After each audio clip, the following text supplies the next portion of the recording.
Thank you. Good to go, broadcasting. Thank you. I declare open this public hearing of the Select Committee on Nuclear Energy for the inquiry into nuclear power generation in Australia. I would like to begin by acknowledging the traditional owners of the land on which we meet today and pay my respects to elders past and present, and also acknowledge the cultures of any Aboriginal or Torres Strait Islanders people present with us today. This hearing will be broadcast on the Parliament's website, and proof and official transcripts of the proceeding will be published on the committee's webpage. I'd like to emphasise that the public gallery is open today at the discretion of the committee, which expects proceedings to remain orderly and peaceful throughout. I now call Hallett Group to give evidence today. For the Hansard record, would you please state your name and the capacity in which you appear before the committee? Mr Craig Cresp, General Manager Operations, Hallett Group. Thank you. This hearing is a legal proceeding of the Parliament that giving a false or misleading evidence is a serious matter and may be regarded as a contempt of Parliament. The evidence given today will be recorded by Hansard and attracts parliamentary privilege. Before I invite you to make a brief opening statement and we proceed to discussions, would you please state if you're a current or former member of a political party or a union or an investor in the renewable or nuclear industries, please? No interest or no affiliations, no. Thank you. Now I invite you to make an opening statement before we go into questions. Thanks, Dan, and thanks for the opportunity to obviously present to you all today and online, I believe. The Hallett Group, yeah, sure. Yep. The Hallett Group are building a green cement processing hub here in Port Augusta with the goal of making use of the ash from the former power station. The power station here, coal-fired power station, operated from 1954 to 2016 with 3 operational power stations. A number of those closed. Playford A, for example, closed early on, with the last final 2 almost to the end. 20 million tonnes of ash was deposited in the ash dam directly adjacent where the power stations were, and if you refer to the maps on your desks, that'll help you to kind of bring it into context. The existing ash dam is the large green shape in the middle. There's 20 million tonnes of ash there from burning coal over that life of the asset in full, the coal brought to Port Augusta from Lee Creek. Our goal is to produce the lowest carbon footprint cement in the country by using the ash from the ash dam. 20 million tonnes of product is deposited there, which for us ends up being a life of 40 plus years operation here in Port Augusta. Our challenge for us as a business, as a marketing position, as well as the engineering firms and the likes in the construction industry, is the uptake of this ash. It's all too often seen that the use of ash is used in cementitious products and cement systems for many, many decades. It's not new to the industry. However, challenging ourselves to actually lower the carbon footprint and increase our ash content is a clear goal for all of us. So, making use of the second slide that I gave you, which is a graph taken from the federal government's climate change website, showing the forecasted approach of how the country intends to reduce its emissions, the CO2 emissions, over a year-on-year period. If you look at what our project can provide, if we're reclaiming 300,000 tonnes of product, it's almost one-for-one representation of CO2 generation from GP cement. We can then reduce carbon emissions of CO2 from the generation of generation of GP cement by that 300,000 tonne a year, which helps to work towards that number that the federal government are trying to achieve. If we hit our mark of 1 million tonne a year, with a baseline projection on 2026 of 7.6 million tonnes reduction on the previous year, we're close to 13 to 14% of just Australia's whole CO2 emissions reduction just from our project alone. So that's a clear goal for us to obviously increase, but that's an uptake from the market as well, clearly. Where we are as an with actually physically the site, again going back to the map, our processing facility is on the eastern side of the actual ash dam itself now. The ash dam is a 276 hectare asset or site. Our processing hub directly adjacent is 15 hectares. It's on new land, undeveloped from when the power station was actually in operation. And if you actually, although it's slightly off the map there now, you can actually see where the former power stations were, with Playford B, Playford A and Northern power stations just off to the image as well at the bottom. So that's us as an overview for the project. Thanks. Good work. Thank you. And thank you for coming in today. And we'll start off with Mr. Kennedy. Yeah, thank you. Can you just talk to me about power prices and the effect that it'll have on your business or has on your business today? It will have an impact on us going forward. So we're looking for a connection to the Davenport substation, which is the main sub in the area here. That was where the power station was connected to back in the day. We're seeing issues with us actually connecting to that asset, to be honest. It is almost at capacity today. There is available power for us, but then that'll take it very shortly to being at capacity. If not, it's already at capacity in some aspects now. The power price then reflecting of TUOS and DUOS charges, then ultimately NUOS charges, are significant for that Davenport substation, like quite significant. So we've seen a big challenge with us actually ensuring that we get the lowest cost of energy possible. We want our facility to be the greenest possible, which means connecting to a grid that actually has renewable energies or some form of greener power solution. We want that to be real for us, so we want a green PPA. And in regards to the power price itself, until we go to tender, we won't actually finalise that position for our asset here in Port Augusta. Yeah, we heard evidence yesterday that South Australia has the highest power prices in the country. So I was just wondering how that affects you from a competitiveness point of view. And I'm going to lead into, maybe just answer that and then I'll have a quick follow-up question. Yeah. Look, we've evaluated our project obviously commercially against many factors. Obviously market conditions of how much people are willing to pay for the product itself versus then through to the power price, LPG pricing, because we need LPG for our facility as well. We don't have natural gas in Port Augusta. Those aspects of it are weighed up against our project viability, and it clearly makes sense that we can still go ahead with our project, and that's an important factor. And then a follow-up question. We have had evidence 4 of the 5 fastest decarbonisations of countries in the world is from countries that have moved their grids to nuclear. So they've pulled out carbon faster, and that's clean power, zero carbon emissions. If nuclear was available here, yes, which would add supply, would this be something you guys would look at using down the track? Oh, absolutely. Yeah, look, if it ends up lowering the cost of energy and provides a greener source of fuel, as in energy power to our site, then absolutely we'd take it up. Absolutely. Yeah. Yeah. And we also heard evidence yesterday with people worried about supply in the current plan. They were saying, look, we're supply of power Yep. Under the current AEMO ISP. We had evidence from people a gentleman who previously worked at AEMO. We had evidence from the former South Australian chief scientist saying they were worried about supply and, having, they didn't call it blackouts, but they said periods where users didn't get power or something like that, which sounds like to me a blackout. How would that affect your business if you were getting intermittent energy supply that wasn't always on? Take today as an example.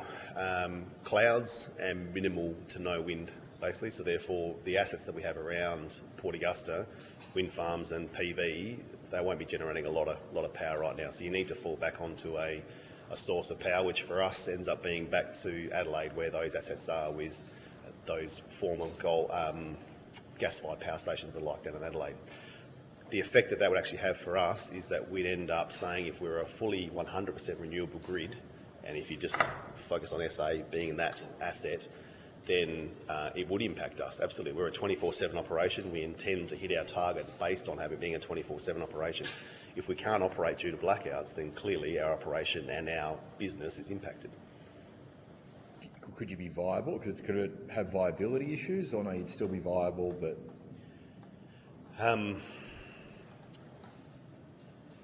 You could, as a project, evaluate a behind-the-meter solution to actually make the project viable. If you saw blackouts as being a major risk to you, you could, yeah. Do we see it being an issue for us today from a volume point of view? It's a risk that we're following. We're not immediately concerned by it, but equally at the same time, knowing over the weekend we had power issues here in Port Augusta, and equally 2 weeks ago we had power issues as well. So yeah, those things need to be taken into consideration as we operate. What were the power issues? You've had blackouts. So you've been having blackouts around. Yep. So I've got a remote property about 20 minutes north of Port Augusta, and got a text message saying that the power was out for a few hours. So that impacts, how you are as an operation. And under the current AEMO ISP step change scenario, it finishes with Australia, South Australia saying it's 100% renewable, Australia being 96% solar and wind. Yep. How does that give you any pause for thought or anxiety? We heard from witnesses yesterday who were quite concerned about that, wondering whether you share those concerns. They were suggesting, look, having an alternate source, be it nuclear or more gas or other, would give them some comfort. But keen to hear your thoughts on that. We, as a business, would absolutely be following what the market's actually doing. Clearly right now they're supplied to Davenport substation via the grid, right? So there's no generation assets here in Port Augusta other than the renewable assets that we sit around the town and the city. So is it a concern for us? We obviously monitor it to understand what the evolution of wind farms are and connections to the grid are. Is it a risk to us today? I think the true risk ends up being is that as we add more assets to the grid, will that as in renewable assets, wind and solar, will that actually increase our power prices going forward, which then actually impacts our viability of our business? If we had cheaper fuel or cheaper energy supply, like a nuclear source, for example, if that was actually end up being a viable commercial solution, then that would benefit everyone. How many people do you employ? We aim to employ 50 here in Port Augusta. Yeah, okay, I imagine that's quite significant. And are you aware the coalition, if they win and they, after 2.5 years of consulting with communities, they decide this is an area for it, there'll be a regional deal where they will look for each regional area that ends up after the consultation process taking on nuclear power. They would then look at investing in transportation infrastructure, community services, other infrastructure around the power plant to bring skills, to bring workforces. How would that benefit or otherwise? It'd be a huge benefit for us. If you look at, we see ourselves as a first mover in the Port Augusta because industry has left Port Augusta with the power station closing in 2016, which therefore job losses. The railways closing back in the day as well. That was, many people wouldn't actually understand that the hub for the Australian Railways was actually here in Port Augusta, until it was moved. So those aspects of how it would benefit us here as a community are massive. We want to grow our population back to what it was, the mid to high 20s as a community. And clearly for Hallett as a business, having skills here in the region rather than bringing them from Whyalla, Pirrie or even Adelaide to actually support us as an operation for maintenance or whatever that might be, having them here with a nuclear power station or that type of infrastructure would be massive. Huge benefit to us, hugely. And then last question, how has the local economy been doing since the power plants closed, and what can you just give us a bit of a feel for economically? You said it'd be huge, but that's coming from where? If you look at how Hallett have approached our employment strategy, clearly focused on getting skilled people actually have industry experience to operate a plant that we're working with, right? 2 of the 3 employees that I have here in Port Augusta right now are ex-power station employees. So they've sought work elsewhere in the region and then have seen the opportunity to join us. And I'm incredibly chuffed with that because it ends up being good people being back in their beds at home rather than working in mines or travelling every day to Whyalla like they are and what they do. That's an important piece for us all to recognise that if we create industry here, create jobs here, then they get to stay home. So. Thank you. Well, I have some Thank others you. afterwards. Right. That'll, Thank you, that'll Mr do Kennedy. anything else. Ms Mascarenhas. Good morning, and congratulations on a really exciting project. And I know how tricky it will be for us to reduce emissions in the hard-to-abate sectors, and cement is definitely one of those areas.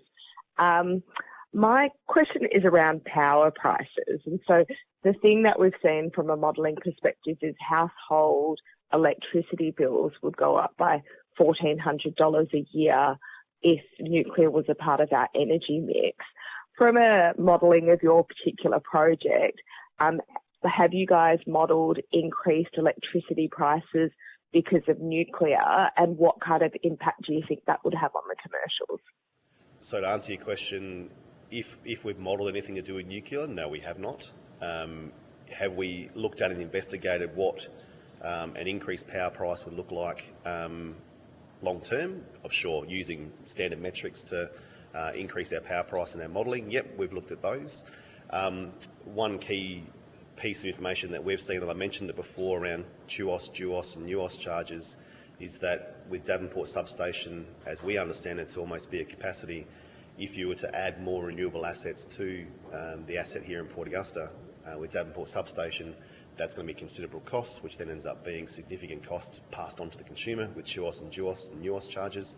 And equally at the same time, the generation assets, barring the renewable ones in the region, our baseload power, and I know that ends up being a bit of a taboo word, but baseload power in the state is in Adelaide. So we're paying for power to be transported, from there to here, which obviously is a cost that we as a consumer, down to your household consumer, actually has to bear as well. And so following on from that, with that cost that you're talking about, is that something that's basically even across the South Australian electricity grid, irrespective of whether you're a metro or a regional business? Sorry, it was a little bit hard to hear there. I wonder if we could repeat the question. Sorry. So irrespective of whether you're a regional or a metropolitan business in South Australia, those distribution costs, would they be the same, or is there a different price for the regional areas? The way that the metrics that we've looked at and been presented to us is that each asset, as in substation asset across the state, has different TUOS and NUOS and DUOS charges applicable to them. So Davenport substation, for the data that we have, is quite a significant cost. Thank you for explaining that to me. I'm a West Australian, so I was unsure how the grid works there. With your analysis of energy imports or electricity imports, have you also looked into power purchase agreements to try and reduce electricity costs? And the thing that we saw in the ACT is that they were one of the states or territories that were most affected at not having increases to electricity prices, and that was because of the percentage of renewable energy that they had in their grid, which was 100%. Yeah, so our intention is to go to the market around getting a green PPA for our facility here in Port Augusta, whether that be an extension of one of our current PPAs that we actually have for many of our assets across the state. We intend to go to tender on that. So have we investigated it? Yes. Have we got an understanding of what our baseline looks like? Yes. When do we intend to go to the market? Mid-next year. Right. And how much electricity will you guys need for your project?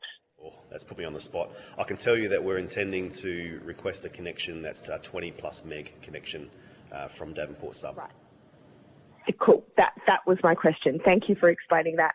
And so my other question is with your project and the current stations that's there, is there any intersections with it at the moment? Sorry, intersections? What do you mean? Sorry. Yeah. Well, like, is there? Let's say, are there any connections from either jobs or skills or like electricity for the Port Augusta power station that's there? Sorry, I don't understand your question. Sorry, apologies. Okay, cool. I'll ask a different question. So have you guys been successful at raising capital for this project, and when do you think construction will commence? Okay. So have we raised capital? Absolutely we have. We've been fortunate enough to be given $20 million from the federal government as a grant, so that's been appreciated. We've also secured the first green loan, first certified green loan in Australia from the Commonwealth Bank of Australia, CBA, and then obviously our own private equity as well. So that funds our project for us here. Yeah. So my next question is around government dollars. And so, like I'd say that from a taxpayer's perspective, we have finite dollars, and we, at the moment, the market is helping with electricity supply, and we've been quite successful from seeing renewable electricity generation market increase. We could, like, the coalition's policy is effectively to invest government taxpayer dollars into nuclear power. And in my mind, we can either spend it doing something that the private market could do, and alternatively use our dollars in areas of hard to abate sectors if you had to prioritise government taxpayers' dollars, would you pick nuclear, which is considered to be the most expensive form of electricity, or would you invest money in the hard-to-abate sectors?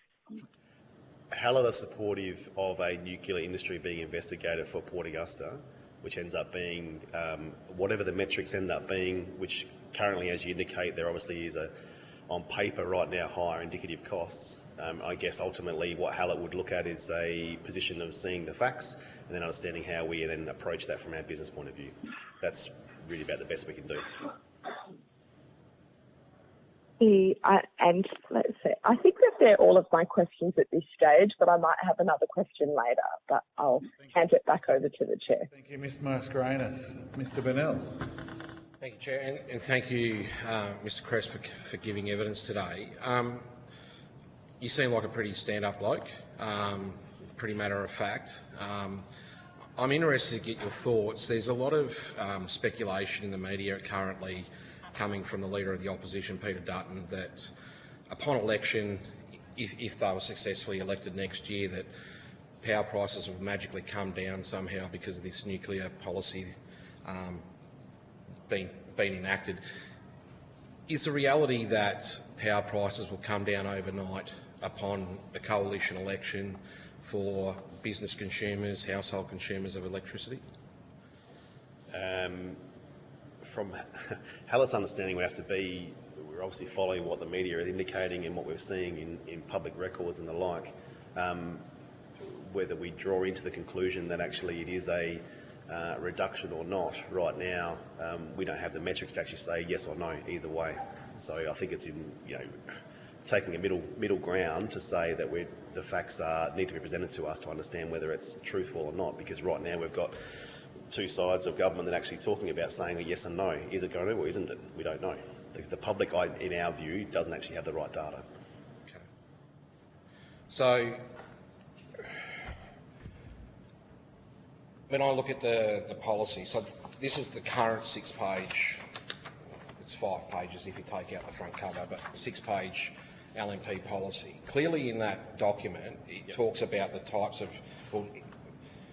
what the allocation for Port Augusta is. That's a small modular reactor. Sure. Now, the evidence we've heard, and we've taken testimonies from not just in Australia but also overseas, the small modular reactor project over in the United States, NuScale, the US walked away from that because it was not looking like it was going to be feasible. I'm interested to get your thoughts if it is a small modular reactor as stated in their policy document, what's the likely timeline before power generation would come online from an SMR here in Port Augusta, given that we don't have examples of that type of reactor producing energy to a market on a consistent basis yet? Without being an expert in SMRs and the like, clearly I can't answer the fact that, what would be the benefit, what would be the outcomes and the like, really. And what is not clear to me personally is the size of the SMR. Is it 2 meg? Is it 10 meg? Is it 40 meg? We don't know. That type of stuff is yet to be determined. And equally, then you start saying, well, viability of that commercially versus then to timelines and technology. How long's a piece of string right now? There's no facts being presented exactly what size it actually is. Is that detriment to the proposal? Well, I'll let others figure that one out. But for Hallett's point of view of being supportive of the view that if the SMR in this case, or nuclear energy, is provided to Port Augusta and it provides a lower cost of energy for many people, it increases industry, it increases jobs, and increases our ability to be on the map further as a region that actually is thriving. Just before I go to my next question, I do want to acknowledge that the federal member for Grey, Rowan Ramsey, has just joined us, and it's very, very good of you to join us today, Rowan. Thank you very much. Mr Cresp, I'm interested to know if there's been any discussions between the LNP and Hallett regarding potential impact of the site for what you've got proposed at the old power station, or about to get underway, and the likely impact of a proposed nuclear power plant on that same site. Is there has there been discussion about that, and has that caused need for review of your plans in what you're looking at doing over the next 20 to 40 years? Reflecting back on a conversation that we had, prior to the session starting, is that with Minister Bowen arriving at our site for a conversation, and then equally when Mr. Ramsey and Mr. Ted O'Brien joined us as well the following week. So both sides of politics have joined us on site and have viewed our facility in Port Augusta, noting that even Rowan's been there a few more times than once. When you look, referring to the map on your desks now, and I'm assuming everyone else has that photo now as well, you can see obviously the ash dam itself. To the southern side of that was where the power station assets were back in the day. Our facility is to the east, very much away from where the generation assets were back in the day and that associated infrastructure. So to answer your question, will it impact us as an operation for our processing hub? No, it won't. Regarding any transmission, distribution, there is an existing power line that runs across that, the ash dam today. Consequently, there's an easement that sits across that. Electronet own that easement. We've had discussions with those guys interacting in and around their assets, and obviously ensuring that that's a safe area for us to work. If the proposal was to send another transmission line across the dam to distribute power from the SMR, or the nuclear generation asset, then obviously we'd have to be consulted and understand what that risk and profile actually looks like. So to answer your question definitively, are we impacted today at our processing hub for what would be a proposed asset if it was on the former Northern or Playford A or Playford B assets? No, it won't impact us. And I've relayed that through to Rowan and Ted on the day. Thank you. Final question, Mr. Bennett. Thank you, Chair.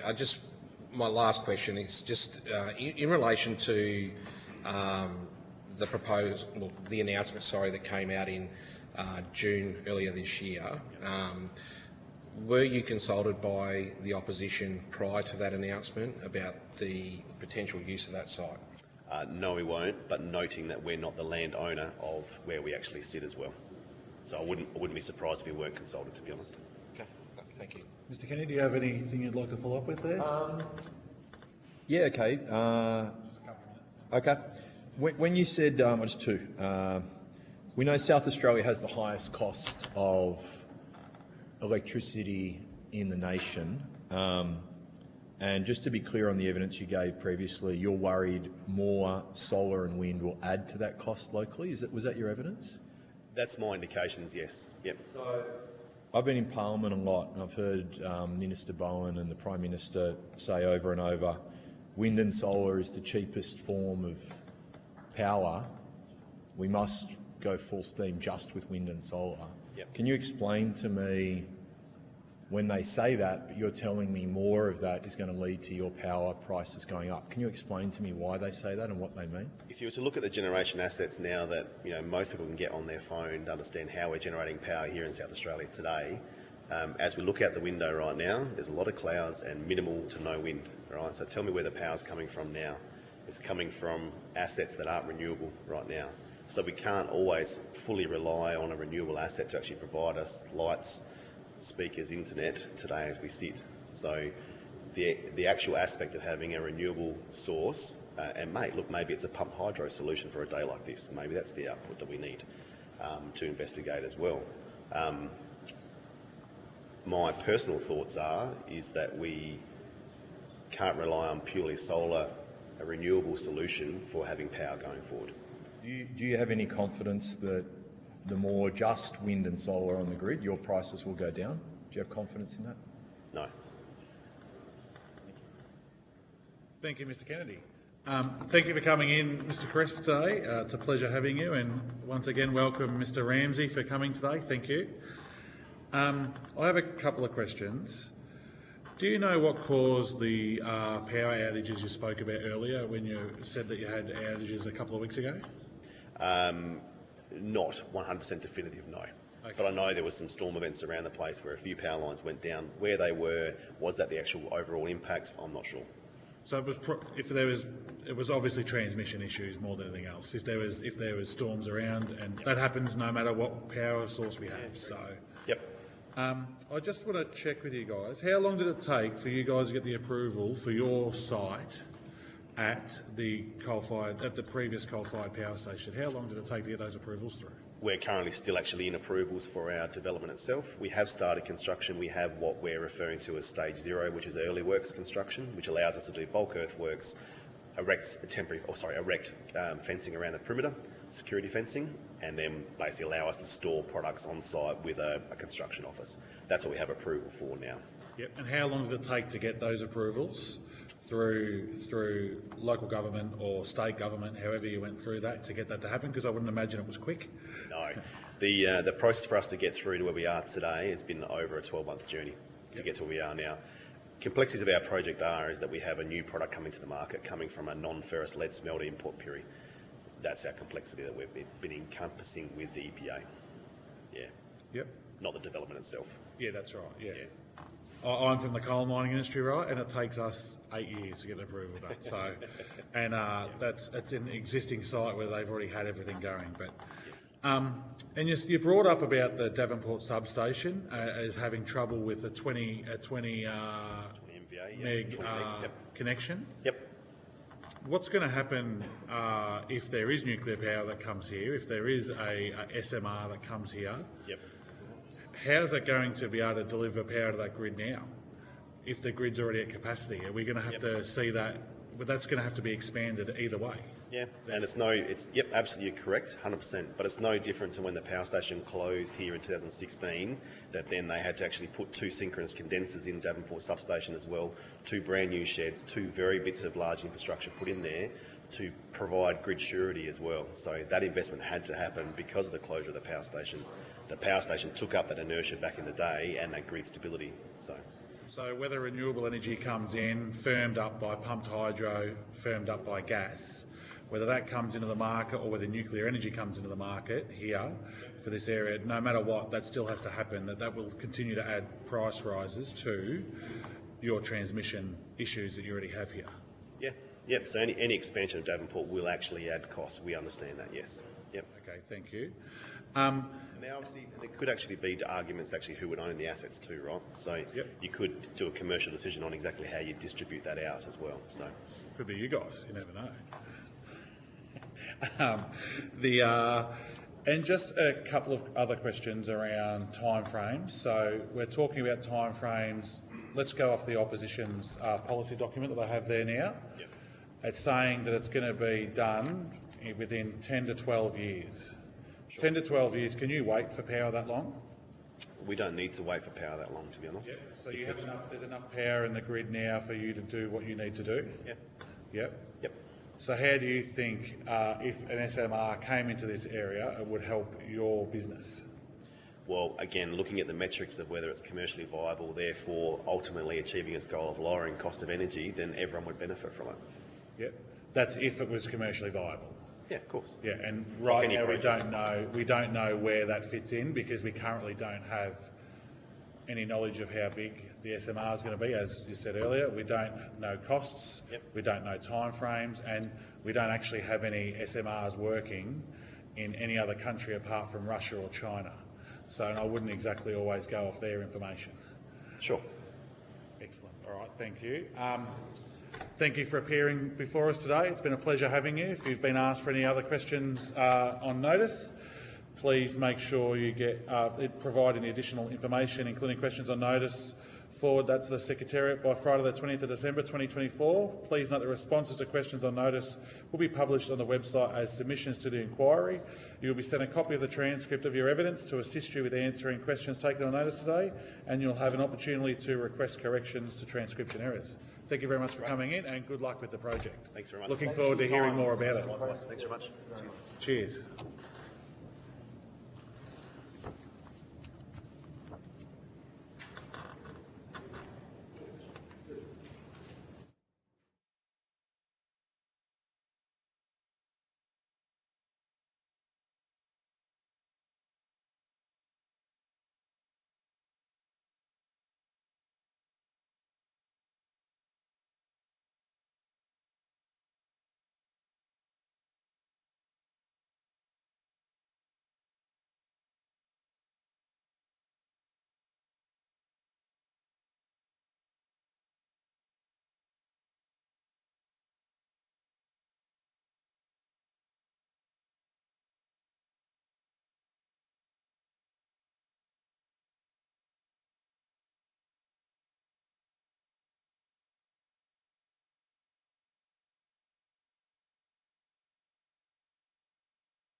I now welcome Mr. Nailsbit, I think, Flinders Local Action Group, and forgive me if I get this wrong, but I'm going to try, Nakuna Watma Thura Aboriginal Corporation, to give evidence today. For the Hansard record, would you please all state your names and the capacity which you appear before the committee, and we'll start with this side. John Naisbitt, local resident, 71 years, not representing Port Augusta Council, although I'm an elected member. My views are not the council's views. We haven't, council hasn't sort of looked into this to a fair degree. So whatever I say is nothing to do with Port Augusta Council's view on it. Thank you. My name's Greg Bannon. I'm here as a member of the Flinders Local Action Group, along with my colleagues Sue Tulloch and Bob Tulloch. We got involved with nuclear issues when the radioactive waste dump was proposed for the Flinders Ranges and also at Kimber. So we were actively protesting and fighting against that. Thank you. Yeah. Oh, hi, thanks for this opportunity to have our say. My name's Sue Tulloch and I live at Corn and also a spokesperson for the Flinders Local Action Group. Thank you. G'day, I'm Bob Tulloch from Corn. I'm tied up with a member of the Flinders Action Group, and I've also been in tourism in the Flinders Ranges for 20 years. So I'd like to come along and just add to the progress of the committee. G'day, I'm Darren Petrie. I'm one of the directors of the Nakuna Watma Thura Corporation. Thank you. Yep. We've got Mr. Thomas on the line. Good morning, everyone. Travis Thomas, current chair of the Commonwealth Aboriginal Corporation. Thank you. This hearing is a legal proceeding of the Parliament. The giving of false or misleading evidence is a serious matter and may be regarded as a contempt of Parliament. The evidence given today will be recorded by Hansard and attracts parliamentary privilege. Before I invite you to make a brief opening statement and then we proceed to discussions, would you please state if you're a current or former member of a political party or a union or an investor in the renewable or nuclear industries, please? We'll start with you, Mr. None of the above. Thank you. Same for me, none of the above. I'm just a public person here. Thank you. Yeah, same as the above. Thank you. And Mr. Thomas? None of the above. Thank you. I now invite you to make a brief opening statement. We'll start with Mr. Nailsby. Naisbitt. Naisby, sorry. Thank you. When this came up, and it's similar to the radioactive waste question, the thing is safety, and paramount to any industry is safety. Now, look back to Long Island, Fukushima, Chernobyl, and even the Kursk submarine. They were all human error. They were not radioactive error or a failure of a reactor. The Long Island one was a maintenance problem where the fellas forgot to turn the water back on for the main backup pump. Of course, when it was called for, failure. Fukushima possibly shouldn't have been built where it was. However, they did build a high retainer wall. However, nature, the tsunami was so high it cleared that wall, so shorting out the cooling system again. Chernobyl, it's believed, and again, whether you can believe that part of it, it's believed that it was a similar problem. It was a water problem. The maintenance had happened, but the water wasn't there for backup. The Kursk submarine was actually a torpedo exploding off a rack. Fell off a rack in the rough, blew it up. Not a reactor problem. So it was all basically down to human error. The way Australia is with safety standards, I think we're possibly the best in the world. And I think even with a small reactor, which are basically a self-contained unit, there will be that much safety on it. That's one thing I could see possibly being a problem with getting it underway. The safety side of all the different policies, all the different ASO, AS, all that. However, in saying that, looking and reading about the modular reactors, They aren't even the same as the original reactor setups that have failed. They're a modern version. They don't even use the same style of where colliding of atoms and things like that. It's not the same system. It is somewhat safer, shall we say. Contained. So, yeah, as far as the cooling side of it, the water and that, that's not an issue here. And it's no different from what we had with the old coal burners. The water's there, it's in channels, it comes in, the system, all of that groundwork is still there. So that's no real problem as far as water contamination and that sort of thing. So yeah, my issue type thing is the safety and of course base load in South Australia. Problem that's happening now, everyone's going wind and solar. Unfortunately, Victoria's already having a problem with their existing towers for the wind turbines. They're going to have to start building new ones, new base work, because with the wind, the oscillations, I forget what you call that. Anyway, the ground is moving, even though there's, I forget how many ton of concrete holding them down, but they're moving with the wind. The towers are already, so they're already started having to repair that.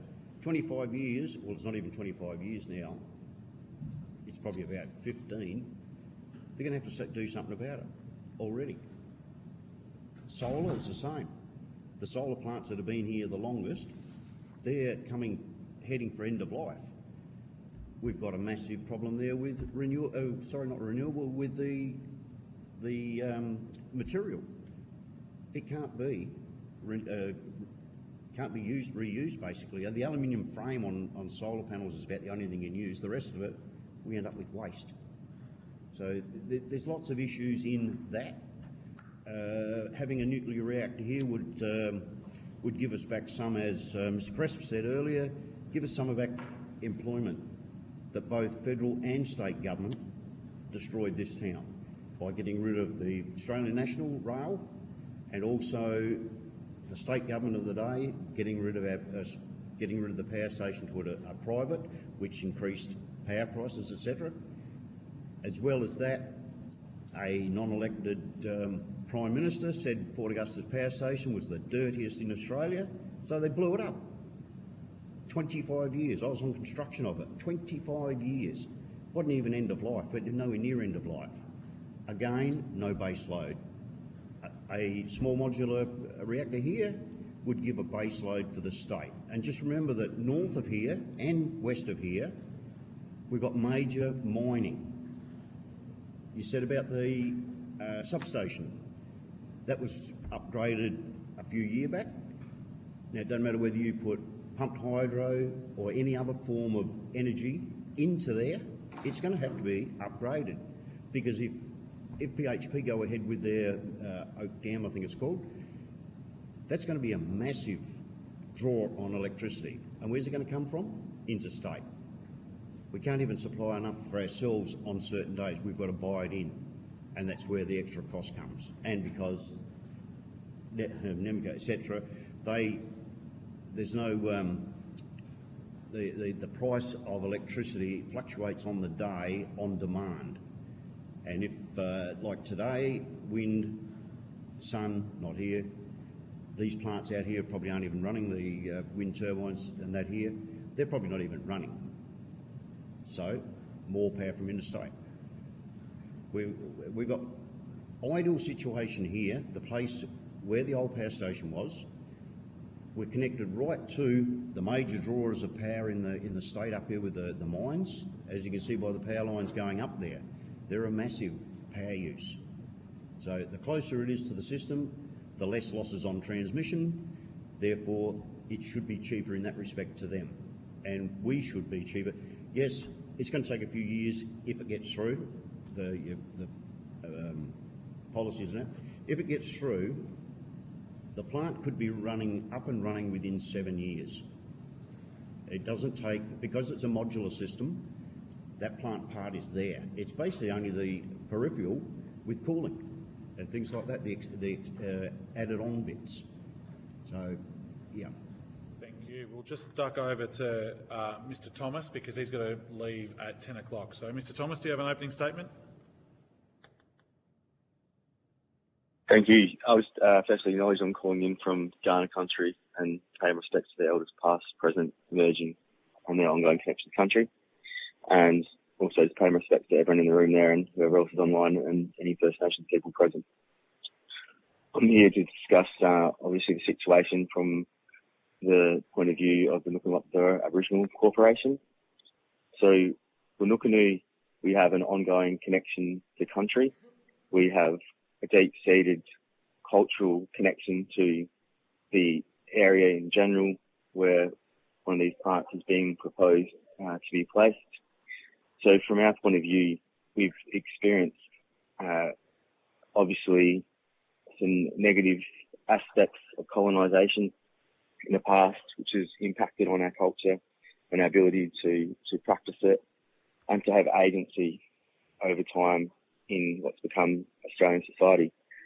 In recent times, through a process which has taken around 30 years, we've managed to attain native title, which in that process, the court has recognised our ongoing and living culture and our unique connection to country, which includes the space proposed. As part of our connection to country, we have obligations to country. We have obligations to care for it. We have obligations to protect our stories, our laws, our customs, traditions and culture. So the actual connection to country is an inherent and strong and sacred part of this custodianship responsibility. This is why First Nations have great concerns around nuclear. We see within South Australia that First Nations have had negative experiences around atomic testing in Maralinga. This has left an indelible scar in people's minds and spirits and the treatment of First Nations people around that. We see that there are concerns around a lack of involvement with First Nations and particularly Nukunu in decision making and the approach to decision making about the location. There has not been any consultation or engagement with Nukunu. We've not had the opportunity to obtain any free, prior, informed consent. So the principles of being able to approach the subject and be informed have not been met. We've not been given technical information on any of the aspects. We've not been given financial information on any of the aspects. When we've gone to ask, it hasn't been available. We haven't been given any clear environmental impact information. And obviously, we have concerns around the potential for an incident or accident involving any proposed plant and the long-term effects and catastrophic effects that could have on the location, that country, which we are supposed to have custodianship over and look after for our future generations. The aspect of a nuclear accident is something that will leave a long-term impact on that country, rendering it useless for generations, potentially destroying it. We see, in addition to the aspects, the concerns which Nukunu has raised around potential accidents or incidents, also the concerns not raised just only by Nukunu, but also by other neighbouring First Nations around what would happen with any potential waste products. There's significant concern about where they may be placed and obviously the long-term nature of those types of waste products, rendering that piece of country, again, toxic for generations. So Nukunu certainly wouldn't want any waste in their country. As we've seen recently, we've had neighbours who've actually gone to court to battle against receiving any waste on their country. So Nukunu has also obligations to our neighbours and would be against, obviously, any form of waste being put on country.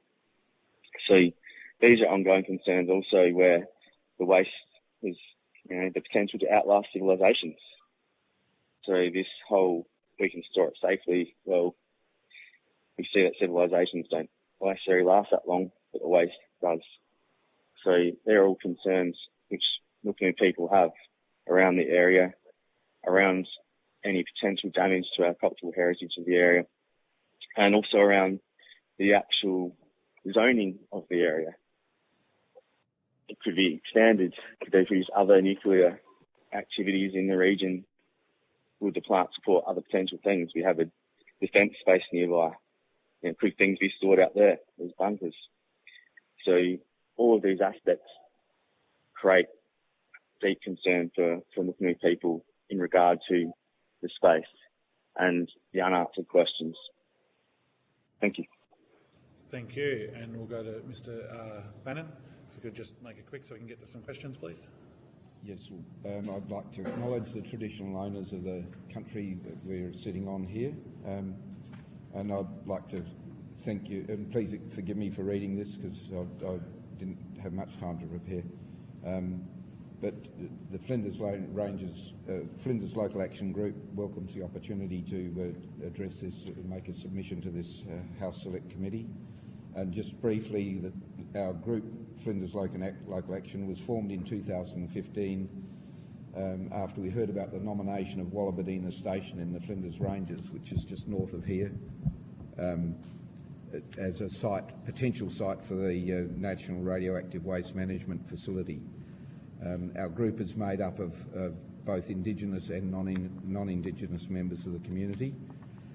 We became pretty well informed on the waste management facility proposal, seeking out and researching information from independent sources to weigh up against what had been provided to the community by the federal body that had the oversight over the project at that time.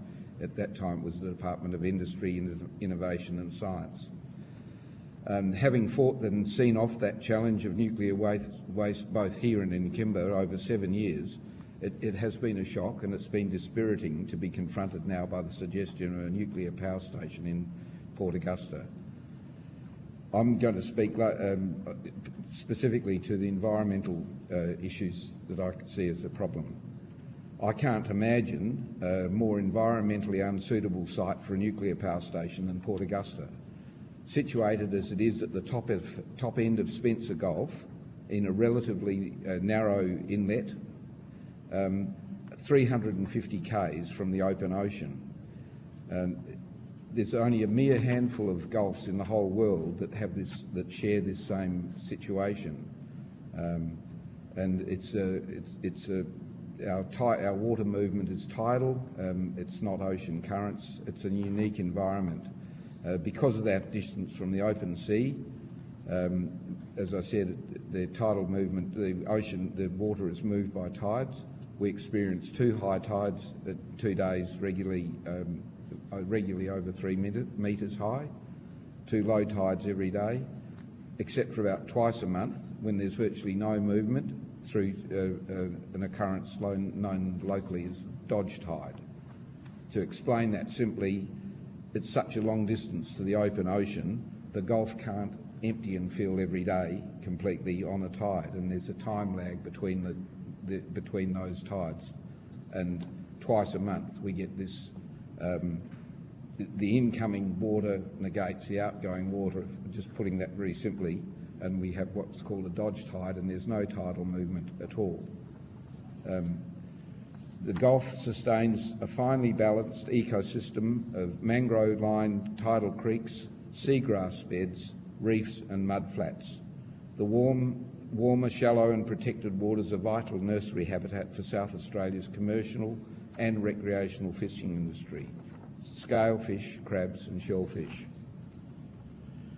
The enormous expanses of mudflats exposed at low tide are vital feeding grounds for a range of migratory waders, some of which are now critically endangered, to build up their body reserves before their annual migrations to the northern hemisphere. The same thing happens on their return when they would come back with their young after trips covering tens of thousands of kilometres. Each winter, near Port Lowley, approximately 50 k's south of Port Augusta, tens of thousands of giant Australian cuttlefish gather to mate and spawn. This is the only site in the world where this species is known to perform this breeding aggregation, this type of behaviour. It's a natural phenomenon. It attracts much international attention and tourism. The nuclear power station would sit at the very top of this environment, 350 kilometres inland. The power transmission infrastructure is directly upwind of the town. In the event of some accidental mishap, human error, as we hear, the release of radiation, for example, would impact on the port and on the Flinders Ranges in that same wind stream. It would be immediate and disastrous. We assume that a nuclear power station will draw water for cooling and return it to the Gulf, as the coal-fired power station did. It's hard to contemplate the effects of a scenario similar to what is happening currently in Fukushima, the controlled release of radioactive wastewater into the environment. Nuclear reactors are promoted as clean and emission-free. The matter of the deadly, indestructible waste that they produce is rarely, if ever, mentioned when promoting nuclear power. The safe, permanent storage and disposal of nuclear waste remains a problem to the entire nuclear industry worldwide, from civilian to military, in peace and in war, and it's never been solved in its relatively short lifetime, 70-odd years of nuclear generation. That problem's never been solved. Nuclear waste remains arguably the most long-lived and toxic substance that mankind has produced. Despite having no solution to this problem, the nuclear industry and its advocates are eager to produce more. A short drive around Port Augusta and to the outer areas will show you that we've moved on, and we're now embracing renewable technology on a large scale. The transmission infrastructure from our old polluting coal-fired power station, which the nuclear industry wants for its equally out-of-date technology, is already being used for renewables. There have been massive advances in this technology over the last 10 or 20 years. This year, in fact, marks the 50th year of the groundbreaking research and development of the photovoltaic cells. If you can look up a guy called Martin Green, who's considered the godfather of solar power in Australia. 50 years ago, they were developing the first photovoltaic cells. And finally, ask this question: does anyone honestly believe that the generation, storage and dispatch of renewable energy has reached the limit of innovation? Thanks very much. Thank you. We'll start off with Mr Kennedy. We've only got 16 minutes, so we'll share the time around pretty well. Okay, guys? Thank you. Yep, too easy. Mr Nesbitt, can you just talk me through the impact of the closure of Northern Power Station in 2016 and how that affected the community? Just a quick overview. The main thing that happened was that a lot of the employees from which were Port Augusta people originally have moved out of town. As soon as it closed, I'd say probably 50%, there was a big loss. They went to, of course, Adelaide to work on the power stations down there. Some of them retired, of course, but even the retirees, though, a lot of them lived down anywhere from Moonta down through to Victor Harbour. And how did that affect the level of wealth in the town, the standard of living? Yeah, well, that's right. As soon as they move out, not just the main breadwinner that was out of the power station, but possibly the wife, a couple of kids, they all spent their money here in town. Go for a drive down Commercial Road now, the main shopping street, or probably, well, I counted 9 in 2 blocks of shops that are closed and boarded up. Yep. And that's what's happened right across. And in terms of nuclear, are you aware that the US Department of Energy, which under the Biden administration made a commitment to triple their nuclear energy, has found that nuclear jobs pay 14% more than coal, 50% more than wind and solar, and that they believe 77% of workers in coal stations can seamlessly transition to nuclear. Given these facts, and also given the fact the Coalition has announced after community consultation, any area that ends up with a nuclear power plant will get a regional deal in terms of new infrastructure, new investment, new community services, what that would do for this region that's been so hurt? Well, any industry, it doesn't matter whether it's nuclear or pumped hydro or whatever, any new industry to this town or this city or this area is going to bring us back up, especially the economic side of it. You know, it's as soon as you get another one person in town spending money, you know, someone's on 90 grand a year, probably 50% of that goes on around the town in shopping and any form of shopping. So it's got to bring it back, bring the economic part of the town back again. You know. Yep. And we just heard from the last witness that solar and wind, while cheap to generate, does not necessarily translate into lower prices. And they've had an increase in prices as renewables have gone up, and they're worried about future increases. Are you worried about and South Australia with the highest prices in Australia, are you worried about the effect South Australia's uncompetitive power prices are having on industry and what that will do? Definitely. South Australia, thanks to the government of the day, we were hoodwinked into going into solar and wind so massively that they forgot about a backup, in other words, a base load. 25 years, it's the same story. Before 25 years, you're going to have to start doing renewal. The problem is that 90% of the cost of solar and wind, the parts and all that, are made by not green energy.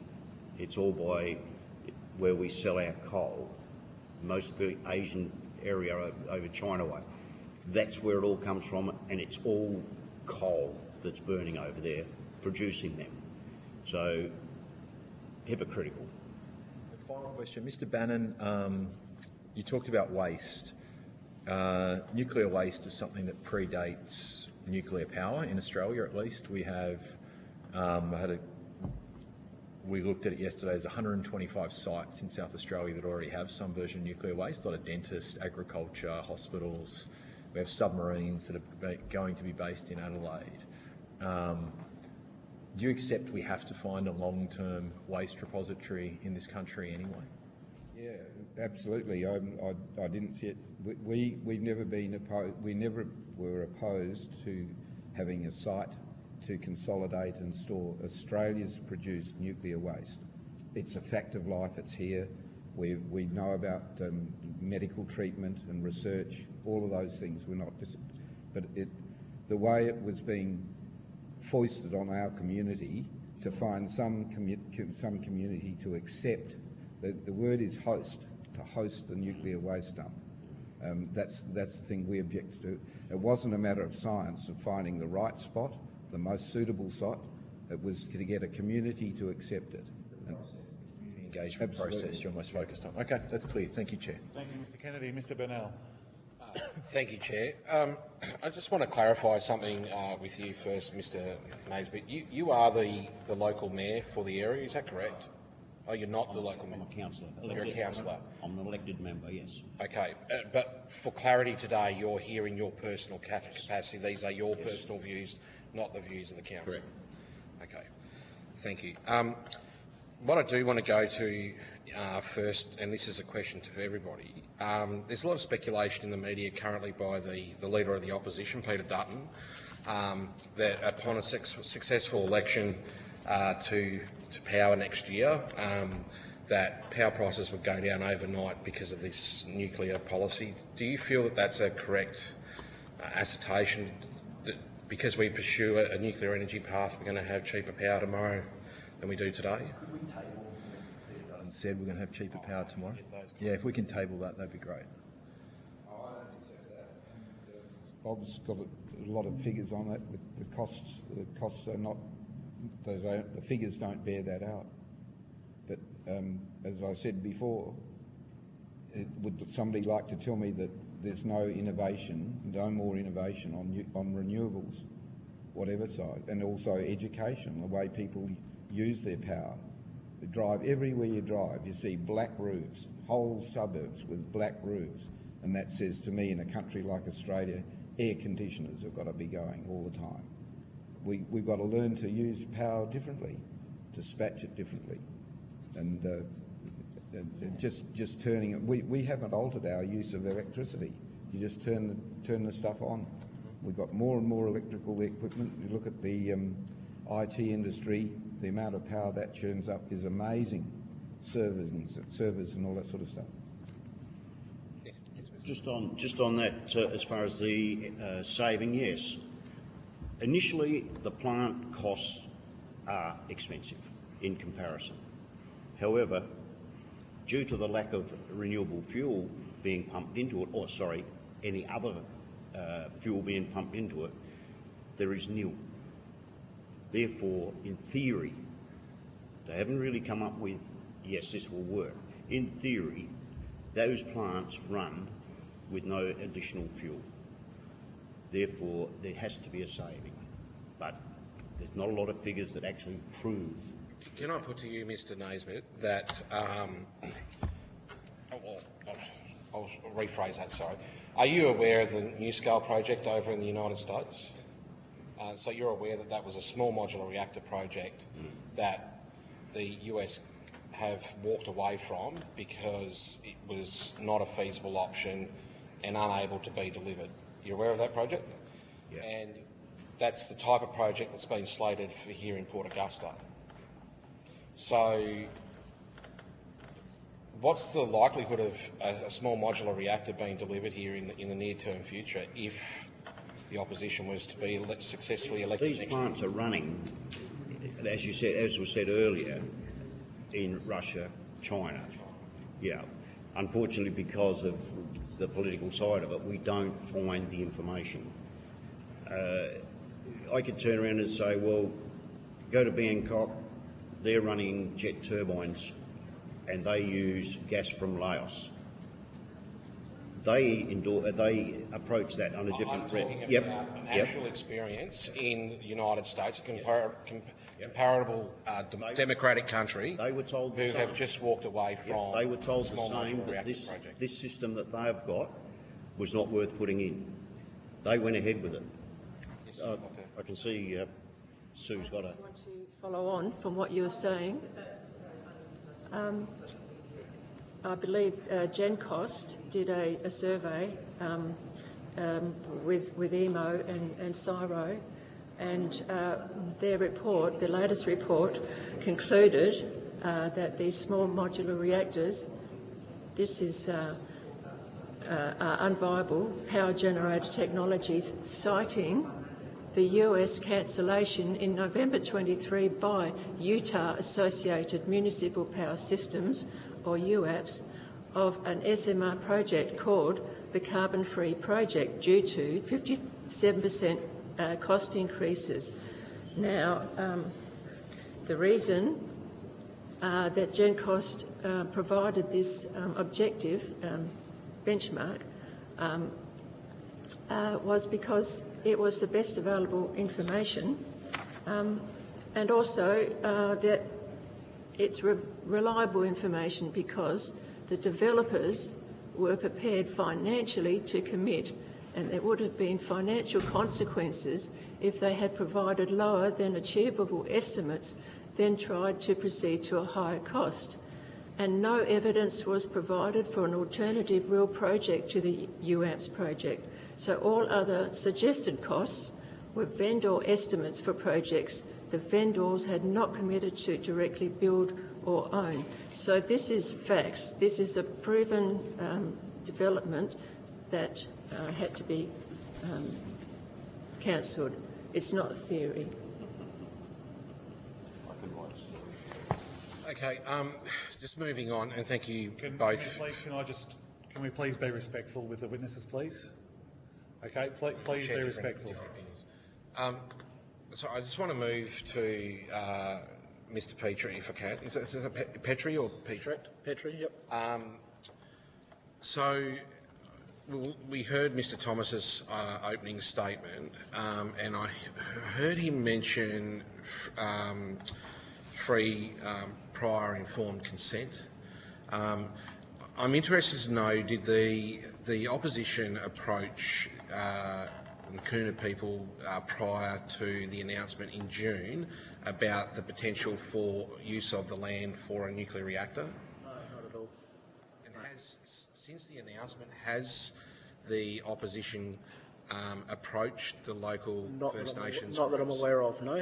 No. No. Do you think that falls within the expectations of free, prior, informed consent? Yep. I'm also interested to get your understanding of what some of the cultural impacts would be for the local community here and the ability to use land, etc., in the immediate area around. I think Travis really summed most of it up. I'm not too sure if Travis is still on the line. I think he had. I'm still here. Hi. Yep. Oh, sorry. Sorry, Travis, I thought you'd already left us, sorry. That's okay. Are you happy for me to talk to that? Yes, mate. Yeah, go for it, Travis. So from looking at his point of view, we've had a long and ongoing connection with that particular space. We have some stories in the area which connect to that space. There's also a broader story which is attached to a songline which passes through that area and Port Augusta zone in general, which continues way up north and obviously involves multiple other nations who have connection to that storyline. So having access to that space has come in different forms over time, but we've always generally been able to access it in one way or another. Even when the other older power stations were present, we've had people be able to get access to the areas over time. So obviously the concerns around the nature of a nuclear style plant and security around it, there's going to be exclusion of looking into that space, probably more so than would take place with a regular facility due to the nature of obviously security around nuclear because of the potential of what it is. So we have those aspects. We also have obviously the aspects of the environmental. So, what could it do to the local area there where we have important fishing? And obviously those species are part of culture. So access to those species forms part of our culture. So the impacts on those species also impact the culture. So that's also part of the serious concern, is that we're unsure of how it may impact on some of our key species which form, our food groups, form parts of our stories, forms parts of our law and parts of our culture. So when it impacts those species, as I said, that custodianship, which I talked about previously, it causes detriment to the people because they feel that they're not meeting that custodianship. And it can cause the further detriment of it if it has an actual physical impact on those species, either moving away or perhaps, creating an increase in one particular species over another. So they're the varying ways, just at a short, examination into it that you can come up with. And for us, obviously, there's so many unknowns and just the potential risk to that culture is of deep concern to all Nuclear people.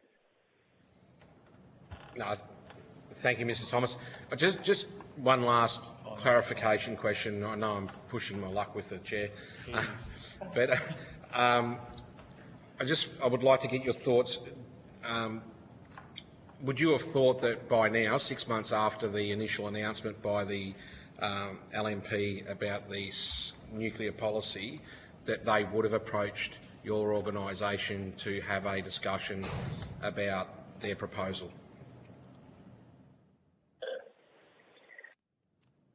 I would have hoped to have some clear information provided, so technical, legal, financial, environmental, all of those areas.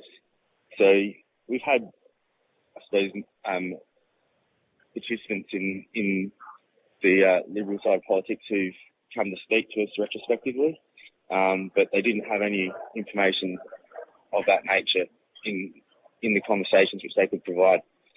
It was a retrospective conversation which came about, in my view, after Nuku publicly aired their concerns after announcements were obviously made in the absence of any interactions, consultations or discussions around the nature of that area, around its broader connection to all of those cultural aspects which are discussed, and around obviously the environmental aspects which impact our people and our culture also.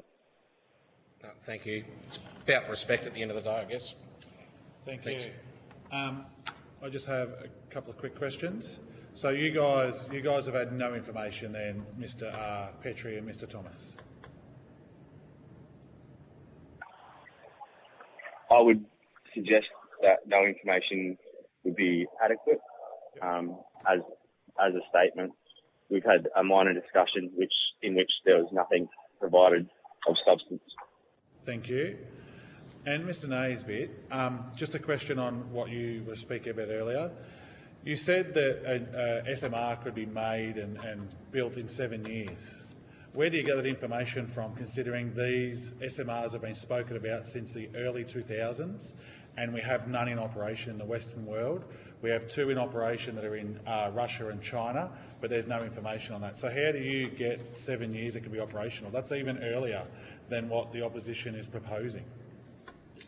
Watching documentaries and going on the internet and doing as much research as I possibly can. Yep, okay. So, and who said it could be done in 7 years then? Could you table that information for us? Voting, because the time it takes to build a normal station with the infrastructure, boiler and all that sort of thing, and because it's a modular unit, much like a container style unit, they are built, but they can be built in that box basically in a short period. You can only go. Realise an SMR takes around 5.5 acres of land. So that's a little bit bigger than a shipping container, as you've just stated. Yep, it's that style. Okay, so it's been over 20 years now and we still don't have one. So how can it be done in 7 years? Oh, it's the same as everything else. It's trial, isn't it? You can't just take, for instance, 1414 up the road. How many years have they been trying with their system to melt sand, basically, and produce a plant? I'm not sure about the things around here, but would you say they'll have it done in 7 years as well? They've been trying to get it. They've got it running in Adelaide now. Yep. And okay. Okay, very good. Thank you. Unfortunately, we've run out of time today. Thank you for your time, everyone. If you've been asked to provide any additional information, including questions on notice, please forward it to the Secretariat by Friday the 20th of December 2024. Please note that responses to questions on notice will be published on the website as submissions to the inquiry. You will be sent a copy of the transcript of your evidence to assist you with answering questions taken on notice today, and you'll have an opportunity to request corrections to transcription errors. Thank you very much for your time today. We haven't had a chance to put our questions. Thank you. I'm sorry, we've only got very limited time in these hearings. So if you have any questions you'd like to put forward, you can forward them to the secretariats, and that can definitely happen. So if you'd like to, we'll put this on hold, and you can put that to the 3 minutes each. These run to these times. It was opening statement. Everyone had opening statements. Everyone had opening and then it's statements. questions from each of the MPs, unfortunately. Well, that's the structure of it. So the chair of your local group had the opening statement. So we only have 40 minutes, but you can forward those to the secretariats, and we've got 2 wonderful secretariats here right now that you can make that submission to, and I'm sure that we'll accept that submission that you make in. We'd have to have a meeting about it. You're happy with that? Very happy with that. Mr. Kennedy? Yep. Yep, okay. very happy with that. Yeah, you can put those submissions into the chairs. Thank you. I now just suspend the meeting until 10:35.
Mr. Burnell,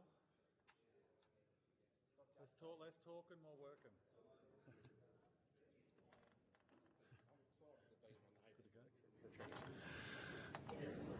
I reopen this public hearing of the Select Committee on Nuclear Energy for the inquiry into nuclear power generation.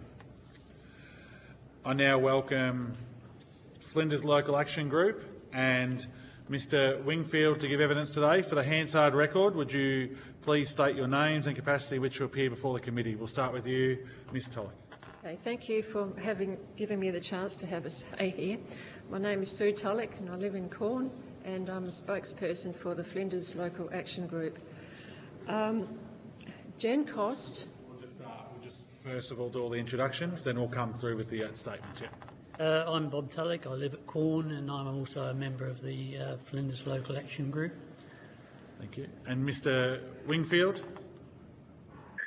Yeah, my name's Glenn Wingfield, Port Augusta, long-time resident there, and I'm good to have a man. Thank you. This hearing is a legal proceeding of the Parliament. The giving of false or misleading evidence is a serious matter and may be regarded as a contempt of Parliament. The evidence given today will be recorded by Hansard and attracts parliamentary privilege. Before I invite you to make a brief opening statement, then we proceed to discussions. Would you please state if you are a current or former member of a political party or a union or an investor in the renewable or nuclear industries? We'll start with you, Ms. Tulloch. No? No, I'm not. Mr. Wingfield? No, not me. Thank you. I now invite you to make a brief opening statement before we proceed to questions. We'll start with you, Ms. Tulloch. Okay, thank you. This is just a background to a couple of questions I want to direct to the committee. Now, Gen Cost is Australia's most comprehensive electricity generation cost projection report. Gen Cost represents Australia's most comprehensive generation cost projection. It uses the best available information to provide an objective annual benchmark on cost projections and update forecasts according to guides to guide decision making. Given electricity costs change significantly every year, and this is the sixth update. The first one was in 2018. So this Gen Cost is a collaboration between CSIRO and AEMO, Australia's electricity marketing organisation. Its latest report, 23-24, concluded, amongst a lot of other things, but it concluded that the small modular reactors are unviable power generator technologies, citing the US cancellation in November 23 by Utah Associated Municipal Power Systems, or UAMPS, of an SMR project called the Carbon Free Power Project, or CFPP, due to a 57% cost increase. The AMPS project was deemed to be reliable for this report because the developers were prepared to financially commit, and there would have been financial consequences if they had provided lower than achievable estimates and then tried to proceed at higher costs. There was no evidence to provide an alternative real project to the UAMPS project. All other suggested costs were vendor estimates for projects, and vendors had not committed to directly build or own. So this is the SMRs are considered to have a long build-up time and cost a lot. Another finding in the report was that globally, renewables led by wind and solar PV are the fastest growing energy source, which means that developers and investors have confidence in that business plan. These are facts, not theory. Therefore, I have two questions for the committee and the Australian Government. How does the Australian Government plan to pay for the proposed 7 SMRs plus the billions of dollars earmarked for South Australia's future nuclear submarine management? And does the Australian nuclear industry have any ideas how to foot the bill? And also to consider the nuclear waste that will be provided from the nuclear submarines and the SMRs. Thank you. Thank you. Mr. Tulloch. My name is Bob Tallick and I'm a resident of Corn, situated northeast of Port Augusta. Sue and I established the Copley Bakery in 1983 and ran the iconic business servicing the tourist industry for nearly 20 years. In 2016, I joined the Flinders Local Action Group, we called FLAG, a group hastily formed to address the government's plans to establish a radioactive waste management facility to be sited at Barndiuta, a pastoral property 25 kilometres from Hawker in the Flinders Ranges. The FLAG group did not oppose the establishment of a nuclear waste facility, but voiced opposition regarding its proposed location and the unknown effects to tourism, this area's main source of income. And secondly, the proposed site was situated on an alluvial active floodplain of the Hookner Creek, a major river system and draining into Lake Torrens. Lessons learnt from the exercise, the government planned for an 18-month consultation period, which was drawn out over 4 years. It became a process where public consultation was co-opted to manufacture consent. The process resulted in the loss of public trust and credibility towards the federal government, and we still do not have a designated site to handle Australia's nuclear waste, despite after 40 years of effort. This is the 14th inquiry into nuclear since 1969, when Prime Minister John Gorton's report for a nuclear power station to be established at Jervis Bay was rejected by the Australian public. I put it to the committee, is this inquiry also running down the same road? However, the release of CSIRO's GenCost report in May this year could be a turning point for this inquiry if the committee choose to endorse it. The report clearly lays out the facts that nuclear power is not an economic choice for Australia. The time frame for establishment is far too long and could discourage further investment in renewables. We can say Australia is a lucky country. We have the best climate for renewable power production anywhere in the world. So let's keep it that way. Thank you. Thank you, Mr Tulloch. And Mr Wingfield, we'll go to you. Yes, my name's Glenn Wingfield. I've been living in Port Augusta all my life and been actively involved with this nuclear energy, nuclear waste and all that kind of stuff for many years. So, and I think my question to the government is about consulting with local traditional owners and the local community within the Port Augusta region and their thoughts on, renewable energy with nuclear power stations. So I think we have a very real risk of damaging the supreme environment that we have in Port Augusta. And, it's only a small little golf setting there, and if anything was to go wrong, it would have detrimental effects on our community. A lot of us still go fishing and harvesting of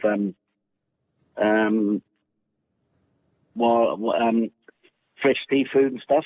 We would like to keep it that way because I don't think nuclear power is the way to go.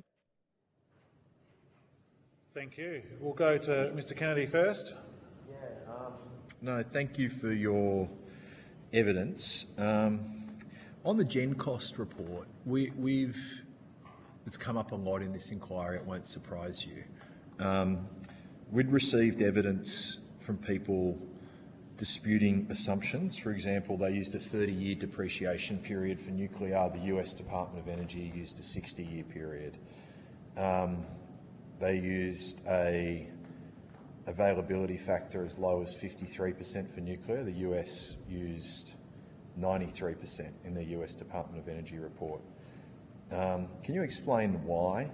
That's not my field. Okay, you're just referencing it, that's all. So I think what I've heard at least is called into question some of that. And even when we had CSIRO, they said the US Department of Energy liftoff report, which only came out 2 months ago, they would re-look at that in the next version of it. So just wasn't sure. Report? Pardon?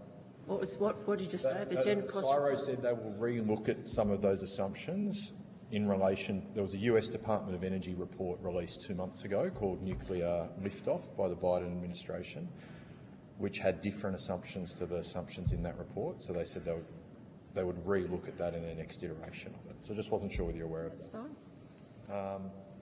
You also gave some evidence in the previous session on SMRs and some facts on why they're not viable.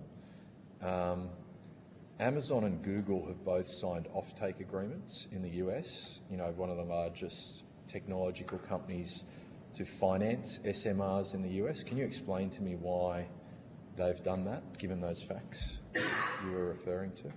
Why are Amazon and Google investing in this? Well, I don't know anything about that, American things. I just know that in Australia we've got a lot of land, a lot of expertise for renewables using sun and wind, and I don't see the need for us to have nuclear power. We don't have the population, and going on the research, we don't even have a waste management dump. We don't have all the expertise for the construction of these SMRs, which they do, for example, in South Korea. So I think it's like comparing oranges and apples. If we could bring that expertise in, would that change your mind? Well, I'd have to look at it first. So you'd be open to changing your mind if we could I'm bring it? I'm open to having information that's honest to us, including how the government is going to pay for these projects, because there are possibilities where we can import the world's waste for a big sum. But no one ever seems to talk about that. There must be a business plan, and I'm open to a lot of information, but we just don't seem to be getting it on that side of things. And you may or may not be aware of this, but there'll be a question. If the coalition government was elected and nuclear became a policy position, what they are proposing is a 2.5-year consultation program where it wouldn't be done by political parties, it would not be done by government, it would be done by independent third parties that are not government, not associated with political parties, to consult with each of the local areas for 2.5 years to get their advice and then make the final decision after that consultation period. I'd like to get your view on that as a way of engaging the community, and if you'd have suggestions on how that could be improved. Consultation process, of course. Yeah. So that's something you'd welcome? Well, it sounds like that's what they're going to do, but if it's a genuine consultation process, which we haven't actually experienced yet as far as the waste management dump went, you have to be open to information, but it's got to be a two-way thing. Sorry? It's got to be a two-way thing. Yes. Yep. No, and I think that is the proposal. The Energy Minister, or the Shadow Energy Minister, I'm sorry, who couldn't be here today, explained that in detail, that's the proposed process. And there'll be more to say on that ahead of the election. In terms of nuclear waste, you're not against storing nuclear waste, is that what I understand as well? No, as a flag group, we weren't against. We know we have to have a facility for our own waste to consolidate it. It was just the way. It was the process. Yeah. Oh, look, thank you for sharing your evidence. Understand it has to be a genuine engagement process, and that's what you're looking for, and you feel you haven't had that in the past. So thank you for sharing that, and that's very helpful. Thank you, Chair. Thank you, Mr Kennedy. And my question is to all three panel members. Do you believe the Liberal National Party are open to reconsidering Port Augusta as a site for nuclear power if there is enough local opposition to it in their consultation period that they've spoken about for 2.5 years? Well, hopefully, if there is enough opposition to it, they wouldn't go ahead with it. Yep, no worries. Mr Tulloch? I agree. Yeah, if it's democracy we live in, so if percentages against or for it, and the government acts accordingly. And Mr. Wingfield? I would like, I think the demographic situation with Port Augusta, there's not a lot of people there, and there wouldn't be, if there is a yes or a yes vote. They might take it on face value, knowing that there's not a lot of people that live in the area, but we would like the government to rethink their actions on where they place this power station, nuclear power station, to have, we ain't got the facilities set up if there was anything to go wrong with it, and we wouldn't be able to handle the devastation that if something was to go wrong and there. So if they can reconsider it, it'd be good not to put it in Port Augusta. No worries, thank you. And just to follow on a little bit from that your statement there, this is a question and my final question is to all three of you. Can you explain why you're opposing nuclear energy in Port Augusta to us, please? Can you explain that to the committee, please? And we'll start with you, Ms Tulloch. Well, firstly, I can't see the need for it. We've got plenty of sunshine and technology for renewables. We still haven't heard how the government's going to pay for it. It's a fact that it's very expensive, a lot of lead time, and also we don't want a smoke screen to stop investors in renewables. They need to have a clear pathway for investment. Plus, it's for the environment and for everyone living here, the risks of nuclear is just too high. Thank you. Mr Tulloch? Yeah, I'm open-minded with nuclear, but I think my decision or what would be taken wouldn't alter the outlook on it. But I think in the end of the day, it will come down to economics. We'll decide which way we go. Thank you. And Mr Wingfield? We have renewable energy with power and wind and solar in the area, and I think the threat of power outages and stuff with what we got there is very minimal. To have this nuclear power station built would take a long time. It would not fix up the immediate problems we're having. So I don't think there's a need for it, and I don't think our community want it. And also, the UN, states that the local Indigenous community have the right to say no in that area, and I think they've said that as well. So we'd like the government to take that on board to also, say that it's not wanted in Port Augusta. No worries, thank you. Dr. Molino, we'll go to you. Thanks, Chair, and thanks to all of you for your evidence. I just had a follow-up question in relation to the consultation issue. We had expert evidence in relation to social licence a couple of days ago, and there was an observation that in the US in particular, when communities had been consulted, it had turned out to be problematic in some areas where the site had been announced first and then there was consultation, and that then could leave communities feeling that they weren't genuinely being engaged. I just wanted to ask the question, if there was going to be consultation and engagement with your community, would you feel that a necessary part of that would be that the community would have to have a right to ultimately say no if after that consultation the community decided that it wasn't the right place?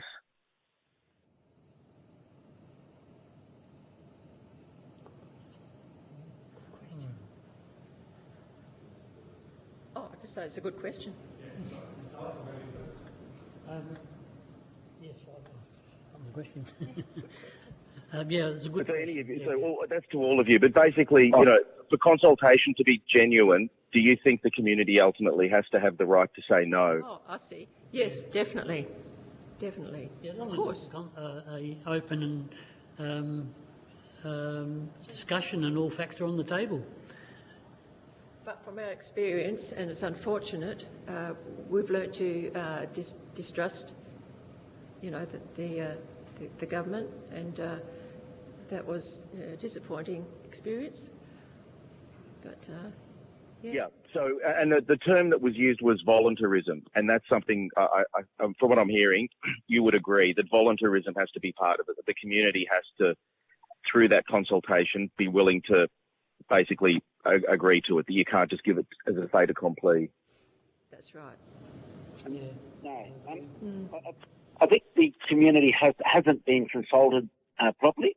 But having a visit up there today, a lot of people in the community are up in arms about the timing and the days, because a lot of people are working, can't get away from work, and would like to, air their views on this issue. So I don't think the community has been consulted, and if they say no, we don't want it, and it needs to be adhered to our community.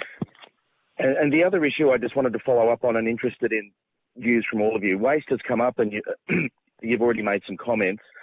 I just wanted to ask specifically, so waste has been a difficult issue for Australia for a long time across multiple governments for what is, in the context that we're talking about, a small amount of low-level and medium-level waste that we currently produce in Australia, and yet it has been extremely difficult to figure out a way to manage that waste. I just finish your views. I imagine you'd agree that it's going to be even or much more difficult to come up with a solution with large-scale power generation, which is going to generate not just much more waste, but higher grade waste. Well, yeah, that's right. I mean, what we learnt in our experience was that Australia can't afford to bury our own intermediate level waste. It's too expensive. So that's what I'm asking. What does the nuclear industry have in mind to do this? And a solution would need to be developed. Well, we need to hear a business plan, I suppose. That's right. I don't think we have the means to store it safely. With the nuclear power plant generating, waste. Also, they're going to chuck in, the AUKUS high-level waste as well into that site. So it will just not be low level; it will be high level, and that's just really unsafe for for it to be travelling through our town, Port Augusta, to be I think they earmarked Woomera for that. So we don't want waste, and we don't want it travelling through our town. If there was anything to happen, that stuff lasts for hundreds of thousands of years. So, yeah. So final question. I just wanted to, again, you've touched on this, but South Australia has been a leader in many respects when it comes to renewables generation. Just interested in any reflections you might have on how South Australia's track record points to how that is proving to be a feasible path. Well, I think we're leading the way, aren't we? In Australia, renewables, and I think that's doing pretty well. But I think we're still getting power from New South Wales, but that's getting less and less. So I don't think we need the nuclear power station. Renewables, what's getting built at the rate of knots now is sufficient to provide our community with the power needs. yeah, and it's a fact that South Australia is leading the world in solar power, rooftop solar power. In fact, I think the Premier is putting a bid in to hold the climate conference in South Australia. So, and also what Greg said, you just have a look around Port Augusta. There's loads of innovative renewables being developed and already working. So South Australia is definitely a leader and definitely doesn't need a nuclear reactor. Thank you, Dr. Molina. Mr. Burnell. Great, thank you. Thank you, Chair. Just for clarity, I just wanted to understand, so Ms Tulloch and Mr Tulloch and Mr Wingfield, do you all reside in Port Augusta? No. No, we're from Quorn. We're from Bob. Sorry, I must have missed that at the start. Mr Wingfield? Yeah, I reside in Port Augusta. You're in Port Augusta. Okay. Yep.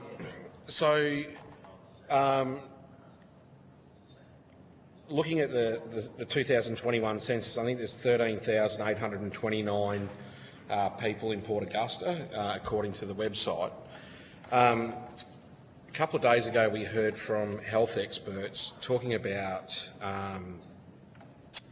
radiation caused leukemia in Germany, a study that had been undertaken, and that there was a heightened risk of malignant tumours within the 5 kilometre radius, but also an increased level within the 50 kilometre radius. And I just want to draw your attention to the fact that there is the Stirling North Primary School, the Willesden Primary School, Seaview Christian College, Port Augusta Secondary School, St Joseph's Convent and School, Carlton School, Port Augusta West Primary School, Caritas College, Flinders View Primary School, Port Augusta Special School, Port Augusta Hospital and Regional Health Services. They all sit within, I think it's 16 kilometres from the proposed site. Would you be concerned about those potential health impacts on the local community, given that we've got just over 13, or just shy of 14,000 residents in that area? Very much so. Very much so. And the southerly winds and stuff that come up the Gulf and just get blown straight over town. It will, if anything does happen, it will, dissipate anything onto the township. The old power station, the coal produced there and stuff, the ash used to fly into Port Augusta houses and stuff quite regularly and pretty thick. So, there's nothing stopping that from happening with the nuclear. Anything that happens with nuclear, it'll just go straight into our town and our community quite easily. I'm interested to get your thoughts, Ms. and Mr. Tulloch. Were you aware that this was something that can be a cause from nuclear energy power plants? Yes, it's if there's any risk and we don't really have to go down that way, why do it? I mean, there was a lot of cancer, lung problems with the emissions from the coal power station. Mayor Baluch's husband died from that. It's just one example, but a lot of people affected those. And it seems to me that if there's any risk, environmentally and to people's health, why go down that way? Yeah, I think Quorn's just had a risk as well, because even when the old power station was here, when the wind was in the right direction, you could smell the smoke up at Quorn, which is about 35 kilometres away. I just want to thank you very much for that, and I'm condolences. I'm sorry for your loss. Your ex-husband. It was Mayor Baluch's husband. Oh, sorry. Misheard. I do want to go back to the LNP policy document, the 6-page policy document that outlines a few things, and it goes back to consultation and the right for communities to be able to say no, based on free, independent prior consent, because I think it applies to everybody, not just some. So, on page 3 of their policy document, it says where they will be built. We have identified 7 locations. This is the important part. These are the only locations in scope, and the Coalition has ruled out all other locations. The 7 sites obviously include Port Augusta at the Northern Power Station site. How much pressure does the community feel that there is only 7 sites being nominated across the country to host a nuclear power plant? Does the community feel like it has the ability to say no? enormous pressure because there is the fact, I think, that what we learnt is the Commonwealth can override state opinions in this regard. So you can't help thinking that it's just going to be imposed on us.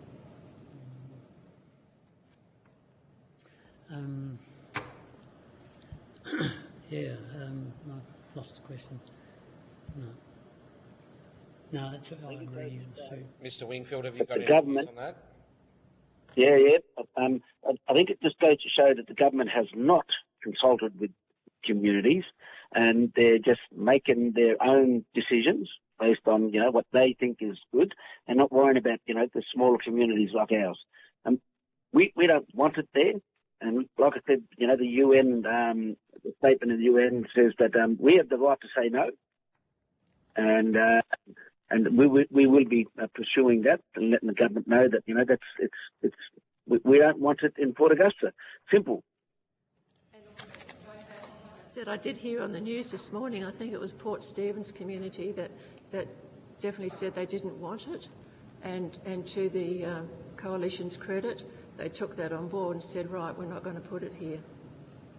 Yeah, I think we just need to be clear too, though, that it's not the government with the nuclear energy policy. This is the opposition's policy, just for clarity, because I think there's been a couple of times today where we've confused the government of the day with actually a position that's been put by the opposition. I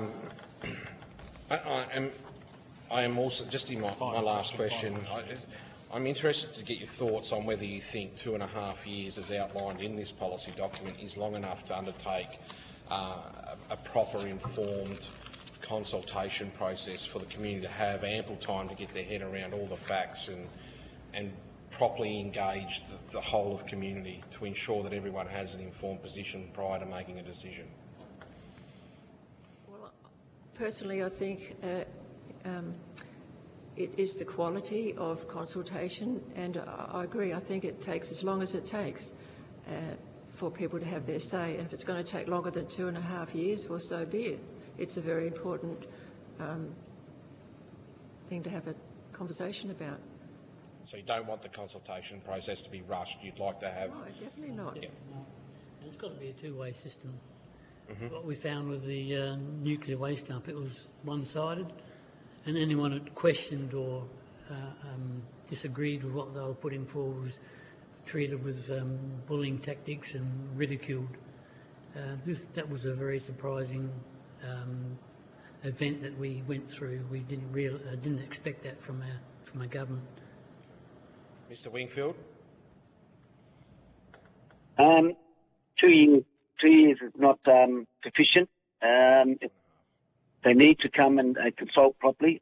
I'm an active member of the community, and a lot of people are up in arms about, not having, information sessions, coming and sitting there and talking, the opportunity for those guys to voice their concerns and stuff directly. But, like today, people are at work still, so, and I don't think that they've been consulted, effectively. So, need to be redone and need to be, more comprehensive. Thank you, Mr. Wingfield. Thank you, Mr. Bennell. Thank you for your time today. If you've been asked to provide any additional information, including questions on notice, please forward it to the Secretariat by Friday the 20th of December 2024. Please note the responses to questions on notice will be published on the website as submissions to the inquiry. You will be sent a copy of the transcript of your evidence to assist you with answering questions taken on notice today, and you'll have an opportunity to request corrections to transcription errors. Thank you very much for appearing. Thank you.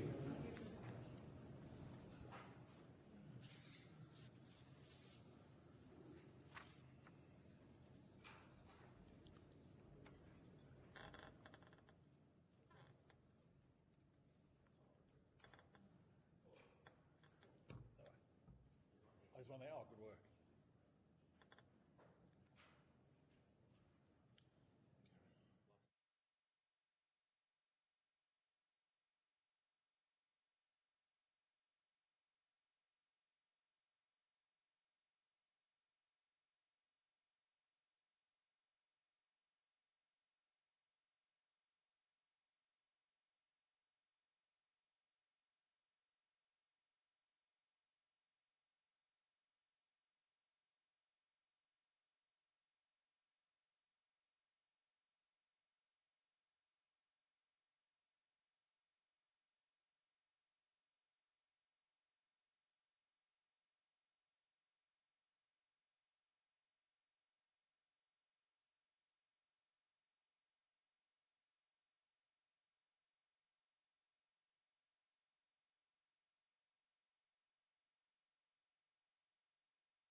I now welcome Mr Taylor, Ms Ballard and Mr Rowbottom to give evidence today. For the Hansard record, would you please state your name and capacity in which you appear before the committee? We'll start with you, Mr Taylor. My name's Peter Taylor. Just here to, as a resident of Port Augusta, really, to put across my point of view, I guess. Karen Ballard, and I'm an active member of the community in Port Augusta. Thank you. Mr Rowbottom. Yeah, Gary Rowbottom, resident of Planet Earth in Port Augusta, technical officer in the power stations here and in Queensland for a couple of decades, and keen on seeing a good energy transition. Thank you. This hearing is a legal proceeding of the Parliament. The giving of false or misleading evidence is a serious matter and may be regarded as a contempt of Parliament. The evidence given today will be recorded by Hansard and attracts parliamentary privilege. Before I invite you to make a brief opening statement and we proceed to discussions, would you please state if you're a current or former member of a political party or a union or an investor in the renewable or nuclear industries? Gee, that was hard. I've only said it 5,000 times. Mr Taylor. I'm not a member of a political party or a union. Sorry, the third one. If you have any investments in... No. Very good. No. No. No political party membership. I have been in unions when I had different jobs, but no worries, thank you. Not now. What's the other question? If you have any investments in nuclear industry or renewables industries? No. No worries, thank you. I now invite you to make a brief opening statement, and we'll start with you, Mr Taylor, and then work along. Okay. This is all brand new to everyone, yet I think Australia's lagging a bit with we need consistent energy, which I don't think wind or solar can do by itself, and I think we need to seriously look at nuclear energy. The big question that everyone wants to know is to be safe. Everyone's 100% on board with that, I'm sure. But with you're saying about storage there before, we're going to have nuclear submarines in our port, so we're going to be storing high-level waste from that. And Australia should be best to store it, because where do the other countries store theirs? We're in a big country with plenty of places to store, I think. No worries. Thank you, Mr Taylor. Ms Ballard. Good morning. Thank you for the opportunity to present my submission to you. As fifth-generation South Australian, I have a deep interest in doing the right thing, not only for us today, but also for future generations. The premise that we should even entertain nuclear energy, whether here in Port Augusta or South Australia or Australia, is the last thing we need to do. We do not want to deal with its inherent problems, and we are fortunate in Australia not to have to. We have abundant resources which we can use in preference, and renewables fill this requirement very well. I do not know how many times we have had to say no means no when yet another attempt at nuclear waste dumping is thrust our way. It was bad enough we were subjected to Maralinga and atomic bomb testing by an overseas country, and those tests, Montebello Islands, Western Australia, Emu Field, South Australia, and Maralinga, South Australia, are still not open and transparent in their findings. And that was through the McClellan report from the Royal Commission into British nuclear testing in Australia, chaired by Jim McClellan. The fact that this is the fourth or so inquiry into the nuclear industry is testament that shows Australians do not want it and see through the attempts at making Australia an international nuclear waste dump. We have no detailed plan put forward by Dutton, and there's a good reason why. The modelling isn't there, the costing is prohibitive, and nobody wants it near them. All nuclear energy is a divisive distraction, and it messes up communities caught in its wake. It reiterates yet again that nuclear is not transparent and honest, but has a lot of problems. And what for? Nuclear does not play nicely with other forms of energy. It is very much all or nothing because it must pay for itself. How economical is that, forcing renewables to be curtailed or stopped in preference? Cheaper electricity? Who are you kidding? Everything comes with a cost. We will still need more transmission lines because the older ones need replacing anyway. But we already are past the tipping point with coal in Australia. So what is the point of introducing nuclear into the system? The LNP keep dragging their feet for good reason. They have no plan. Where are the details in the modelling proposed by Dutton? What happens to the resultant nuclear waste which is produced to give us electricity for today's use only? Temporary long-term storage on site?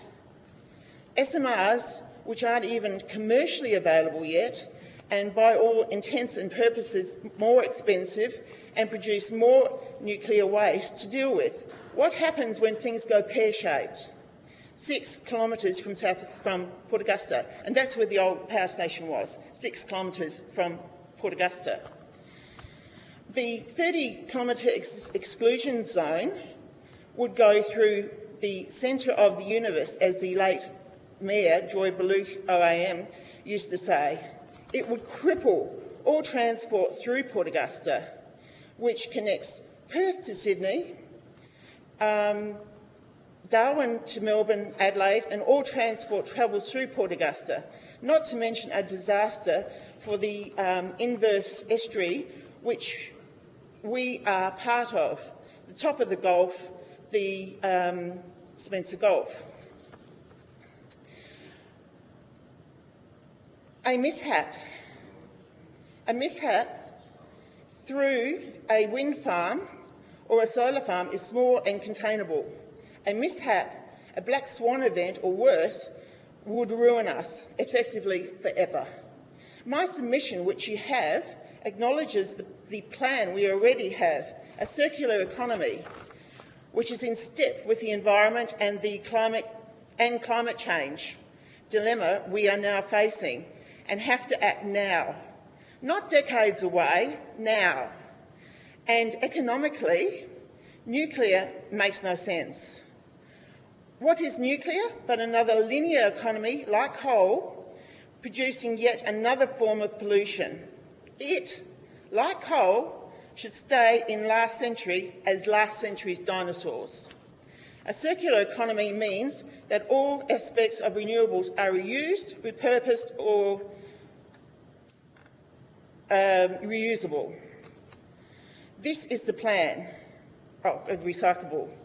This is the plan, one we are transitioning to right now, today. Nuclear has no place in this scenario. We don't want it and don't need it. No means no. Thank you, Ms Ballard. Mr Rowbottom. Thank you to the committee for the chance to speak today. Appreciate that. It matters a lot to me that Australia and the rest of the world makes a good transition to renewable, or rather emission-free or lowest possible emission sources as part of the wider decarbonisation effort that science has told us needs to happen to avoid the worst effects of climate change. I think I mentioned I worked for over 2 decades in coal-fired power stations, mostly here, but also a couple of years in Queensland as a mechanical technical officer. It gave me a pretty decent understanding of the electricity industry and the technology side of things. But I'd certainly bear no malice towards those industries that we needed and still need as we transition away. But it is necessary to move away from coal and gas-fired power generation, and science indicates as quickly as possible. I haven't read any scientific stuff that says we've got this climate change thing licked and we're going well, all good. I was involved for about 6 years between 2012 and 2017 in what was termed the Repower Port Augusta campaign, which was essentially advocating to build concentrating solar thermal storage here in Port Augusta. And a couple of fold reasons for that. It was evident to me even in 2012 that the system needed storage. Solar and wind would do a lot of the heavy lifting, but we needed storage. And concentrating solar thermal was one way that could contribute to that. Plus there's a lot of jobs in that, including even jobs for us poor mechanical schmucks that normally miss out a little bit on wind turbines and solar. Of course, that didn't quite play out as we wanted it, but there's still things happening that might yet see Australia's biggest solar thermal thing in Port Augusta. But anyway, as part of that, of course, the 2015 Royal Commission into the nuclear fuel cycle reared its head not too long before we knew our power station was closing. And I authored a submission into that inquiry, and I attached it to my submission as an exhibit. And fortunately for me, I did a lot of work, spent quite a few hours at that time researching all that and arriving at I suppose, where I sat with it. And that saved me a bit of time, otherwise I probably would have struggled to have got something together in time for this inquiry. I was away when it all started and to catch up a lot when I got back. Also, as I've said in my submission, I live in Port Augusta, so I've got skin in the game, and I'm keen on Port Augusta being a strong low emission power generation hub. And if it made sense for me to include nuclear in that portfolio, I'd be happy for that to be included. But in my estimation, it doesn't. And so I don't support the introduction of nuclear power generation in Australia for the reasons outlined in my submission. Just before I wrap up, I mentioned I worked for a couple of decades in the power industry, but that in itself gives you really not a lot of grounds to have an informed opinion. It gives you part of the picture, but not all of it, and I think that's important, and also one of the problems getting, what they like to say is informed consent. Very, very difficult, and I think impossible task to have people understand all the implications of it. It's extremely complex. There's significant portion of it I don't understand very well, and I note, sort of skimming through some of the submissions to this inquiry, there's these ones that say it's a bad idea and these ones say it's a great idea. I'm not sure how you guys are going to make sense out of all that, so it seems to be, even if you attempt to understand it all, being able to do that is highly debatable, sadly. And also, even more sadly, it's sort of kind of resolved itself into a political battle, yet another battle in the never-ending climate wars, it seems, where it's just a point of division, a point of discontent, and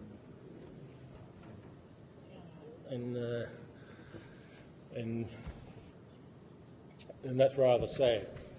And what I might just add in that sense here, in this part of the world, in terms of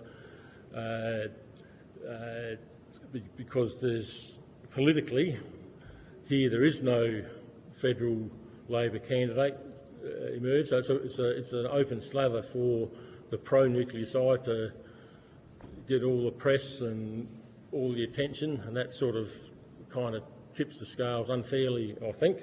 Not that that's necessarily their fault, that there's not a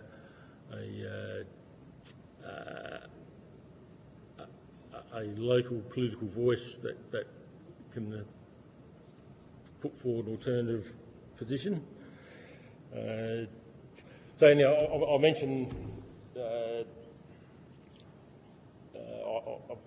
in my submission came up with sort of quite quickly 14 reasons why I thought this was a bad idea, but perhaps I might get a chance to talk to those briefly later on. But yeah, thank you.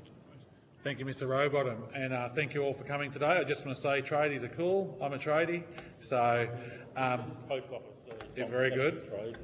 And we will go to posties are cool too. You guys do a great job, and you know what? You're delivering most of the Christmas joy to everyone. Yes, that's right. So, Mr. Kennedy, we'll start with you. At the end of the last hearing, I'm not sure whether you're here for it, we talked a lot about, or it got spoken a lot about social licence.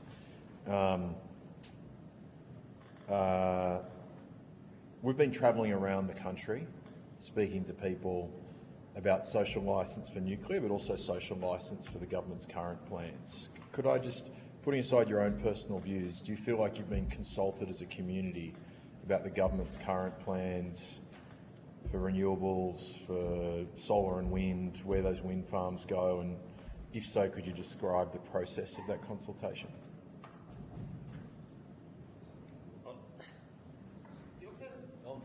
Why do I go first all the time?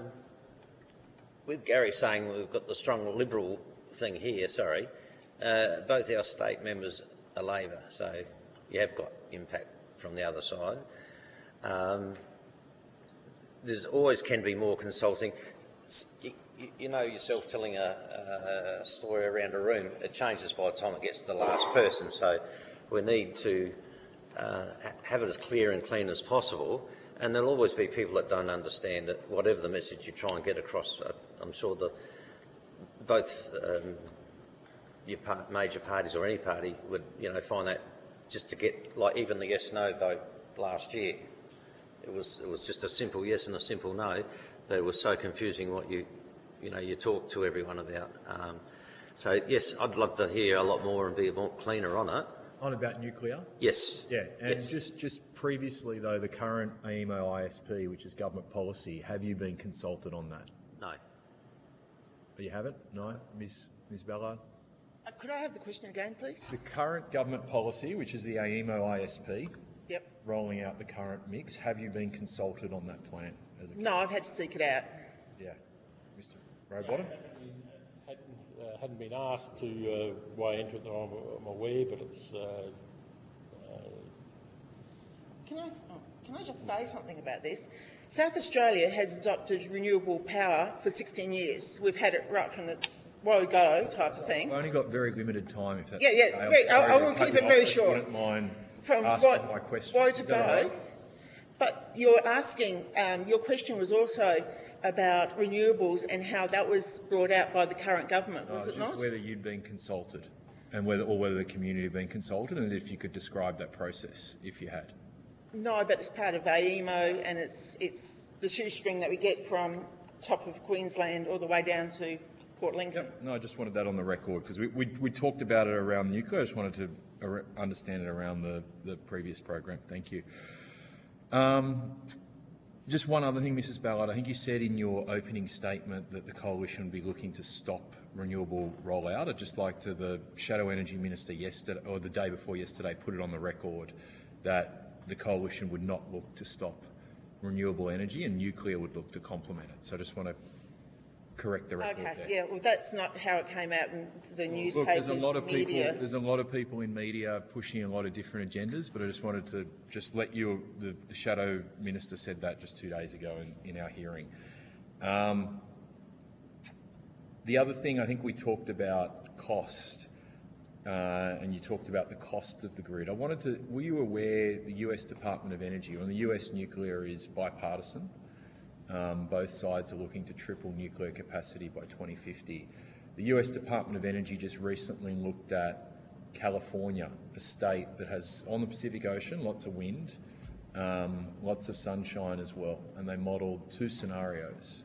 One scenario where the grid was reliant on solar and wind, and one scenario where it was complemented, solar and wind was complemented by nuclear. And the US Department of Energy independently found prices would be 37% less when complemented by nuclear. So have you seen that and you're aware of that? And does that change your... What's the population of California? That's a good question, actually. Because that makes a lot of difference to how the energy is actually utilised. It's also a different continent completely. It's, 40 million. So more than Australia? Yeah, yeah. Just a little more, not much more. Yeah. The plan that we've got is that we have renewables and we have it backed up with gas hydro or pumped hydro storage, which the LNP has dragged its feet with for a very long time. We had 5 pumped hydro storage things in Arena, and it just did not happen here. And one of them was actually the Mesa. You've seen the Mesa by the Gulf here, the land formations, and it was actually pumping salt water up above and then bringing it back down again. And that would have been great, because then you don't use, because we are the driest country, that we could actually utilise salt water to actually do that sort of thing, to actually store renewable energy. So comparing California to Australia it's difficult, because we're quite different, as I said, the shoestring along the coast. And Mr Taylor, can you talk about, as part of nuclear power plants have been seen to pay 14% more than coal-fired power plants on average, the workers. The US Department of Energy's found They this. get paid. 14% more. Yeah. The average plant has about 500 workers. And as part of it, the coalition has said, after the consultation period, if the decision is made to put a power plant there, there'd be a regional deal with infrastructure funding, with services funding. Could you talk about how you think that might be received as a resident, by the residents around here? It's, I mean, Port Augusta, when I was years ago, was very consistent with, there was no unemployment. Basically, we were a very consistent employment town compared to around us. That's changed a lot. And with things like the old power station closing down, we've lost a lot of money into the town, and a lot of those people have left town earning, once you earn a good dollar, you don't want to drop. So to bring a high wage back into the town, it would bring a quality into the town as well, and spending in the town. So, and it's not just putting, I guess, a nuclear power station, there's all the rest that goes with it that is beneficial to the town, I feel, and the area. And just a question to all of you, the coalition is proposing, if they win, to do a 2.5 year, you all noted you haven't been consulted on the current plan, energy plan, but the coalition is proposing to do a 2.5 year consultative period if they're winning, not by political parties, not by government, by independent appointed third parties to consult with the community for 2.5 years, to engage with all levels of the community. Do you think that's sufficient? And if not, what would you suggest?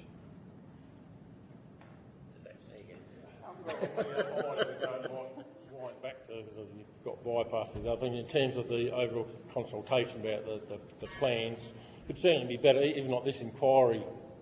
If I hadn't known about the inquiry and looked on the website, I wouldn't have known the hearing was here today. I didn't hear or see it advertised anyway. It probably was, because someone I know asked me if I'd heard that it was on, but it was a little bit secret and a fairly quick exercise at that.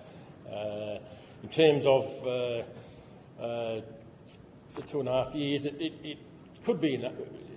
It's probably enough for those that want to take any interest, but I would say very, very few would actually be able to arrive at where they could really make a properly informed decision, because as I've already included, there's 2 polarised camps. You can look through, the last I looked, there's 444 submissions into this inquiry, and some quite opposed. Obviously the governments are quite opposed on it as well.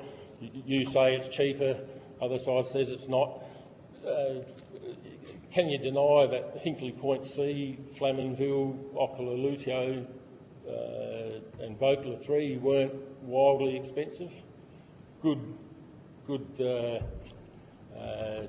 can't think of the word, good real-world examples, recent examples by countries that have got established nuclear things to build this, and that experience, actual on-the-ground experience, has been that it's cheap.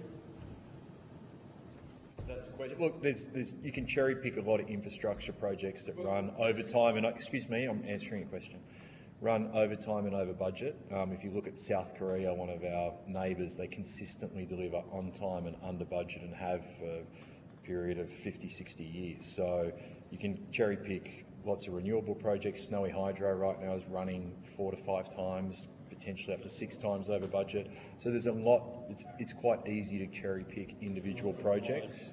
At the project phase, aren't they? I'm sorry? Everyone tells lies at the project announcement phase. Well, look, I'm not sure about that, but yeah, there are projects, capital projects that run over time, but there's some that run over time too. But Mr. Taylor, if I could ask a question to you, could you talk about the local community and the youth, kids and jobs, and what's that like around Port Augusta? A lot of our younger people leave and go to Adelaide, some further on to Melbourne, Sydney. They like the nightlife, they like the things that we haven't got here, as well as the jobs and the payment of jobs. I just recently, a journalist from the Advertiser, I showed him through the main street of Port Augusta, and she had to ask 100 local people, so she physically did do it, about the nuclear proposal, and she got it. It was put in the Advertiser. I think it was about 70% wanted it and 30% said no. And I agree with Gary. There's people that polarise both sides, and the thing I guess we really want is there's so much opinion on TV and social media that we just really want the correct story. That's what people can then go on, really. So.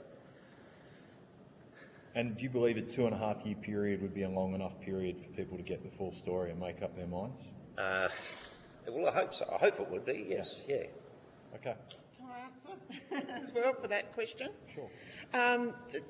The consultation doesn't mean consent, and that was really borne out when we had both dumps nominated during the national dumps, the one at Wallabdina and the one at Hawker and the one at Kimber. The consultation was done as if it was already a done deal, and consultation does not mean consent. And we should have a right to veto if that actually occurs. And Simul, can I ask you a question on that? If a community does consent and is shown to be supportive, should it therefore go ahead?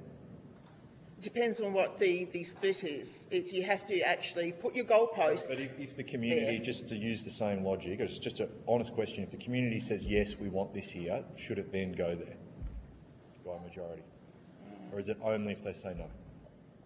You can go.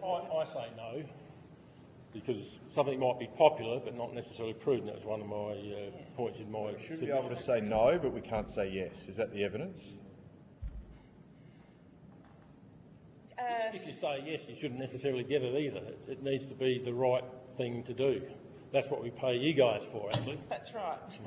Okay, I'm having a hard time with that, I'll be honest, but I hand over to you, Chair. Thank you, Mr Kennedy. And can I just follow on a little bit from Mr Kennedy's questioning around, have we had any consultation with you around the wind farms, the solar farms and the renewables and things like that? So each state has res zones or zones that are for renewable energy zones. That's done by the state and territory governments, and then that is opened up for people to come in and do the feasibility studies, see if it's worthwhile to do it, and then go through and do community consultation by those private businesses. Have those private businesses done community consultation around here about any projects that they are doing? Yes, well, when DP Energy were looking at developing the Port Augusta renewable energy park, their CEO from Ireland spent 2 days here, 2 days in the Institute Hall, half-page ads in the local paper saying this was happening, plus it received a fair bit of press, had displays and information there, and 70 people turned up. which is, and that's probably about representative of the sort of informed opinion, the sort of actual get off your bum, do some work and understand what's going on. That's the kind of representation we get. And I predict the nuclear thing will be probably broadly similar. It's one of those things everyone will have an opinion on, absolutely, and it's by far and away it's easy to go along with it without knowing anything about it.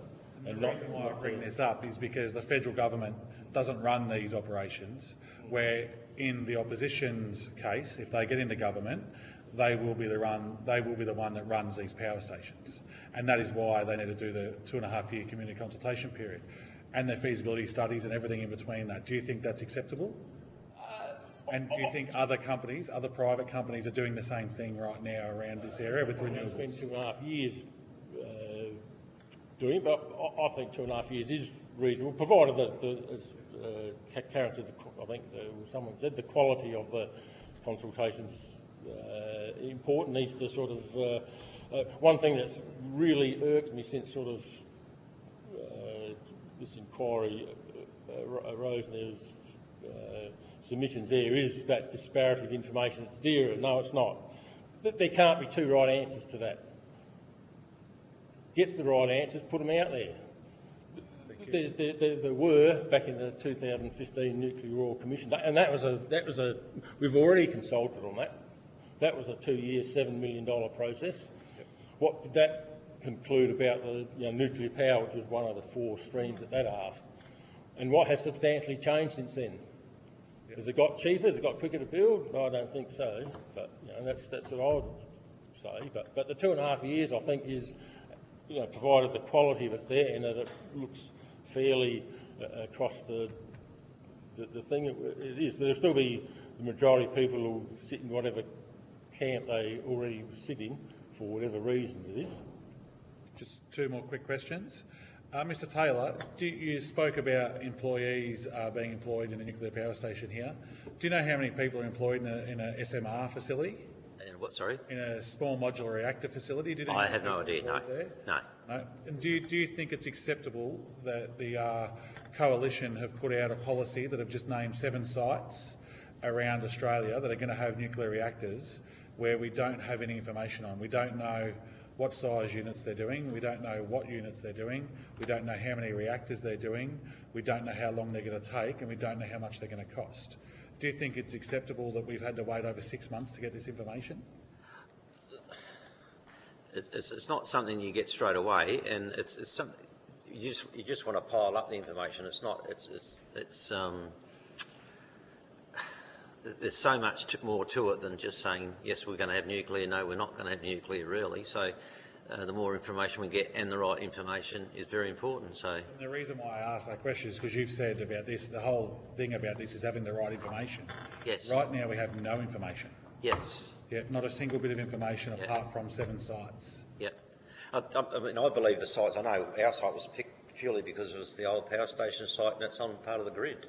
It's the same as the Hunter as well. So. Yes. Yeah. Yeah. Thank you. Do you want to go next, or do Mr. Molino? I don't mind. You go. Right. Dr. Molino, would you like to go next, and then we'll finish off with Mr. Burnell. Sure. Thanks, Chair.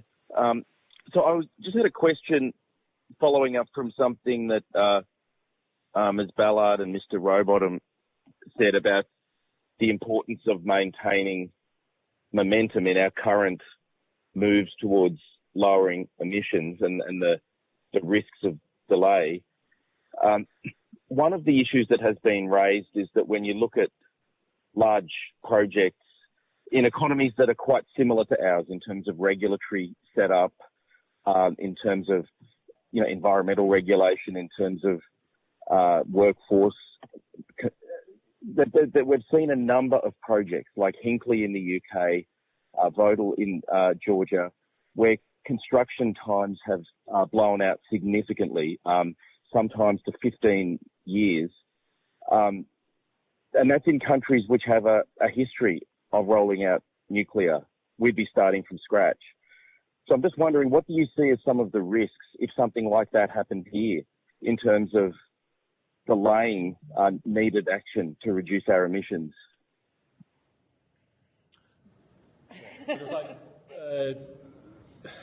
By the time nuclear generation's online, we ought to be, if we maintain the trajectory that we're on and like what the ISP and the emissions reductions targets that are there, we ought to be really, so close to having a properly decarbonised energy system that nuclear would not really have too much of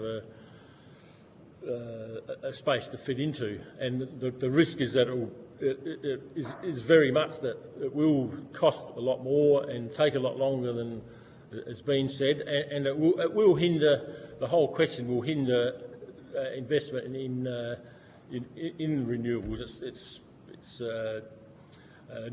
investors that these projects seem to rely on seem to be very nervous types. Like the simplest thing makes them nervous, and they keep their money in their pocket. So many projects, and that's something Port Augusta suffered from. The mayor turned to announcement fatigue. You know, this project announced in a flare of glory, but so many of them just disappear into somewhere without happening. One more question, Dr. Molino, please.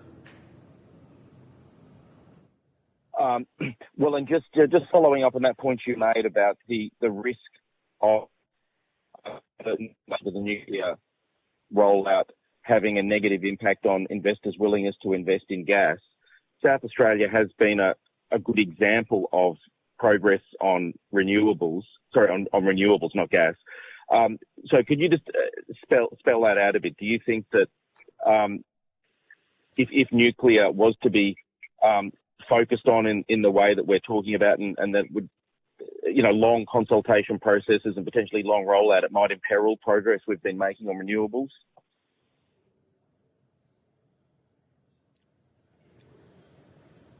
I didn't quite get the gist of the question, but I think it's bound to impede the rollout of renewables and storage, which is actually the component, particularly in South Australia, that's most needed action on. Storage is really a big part of the story. That's what we need. There's not a lot in South Australia at the moment, but the capacity investment schemes doing a reasonable job of trying to put that in place.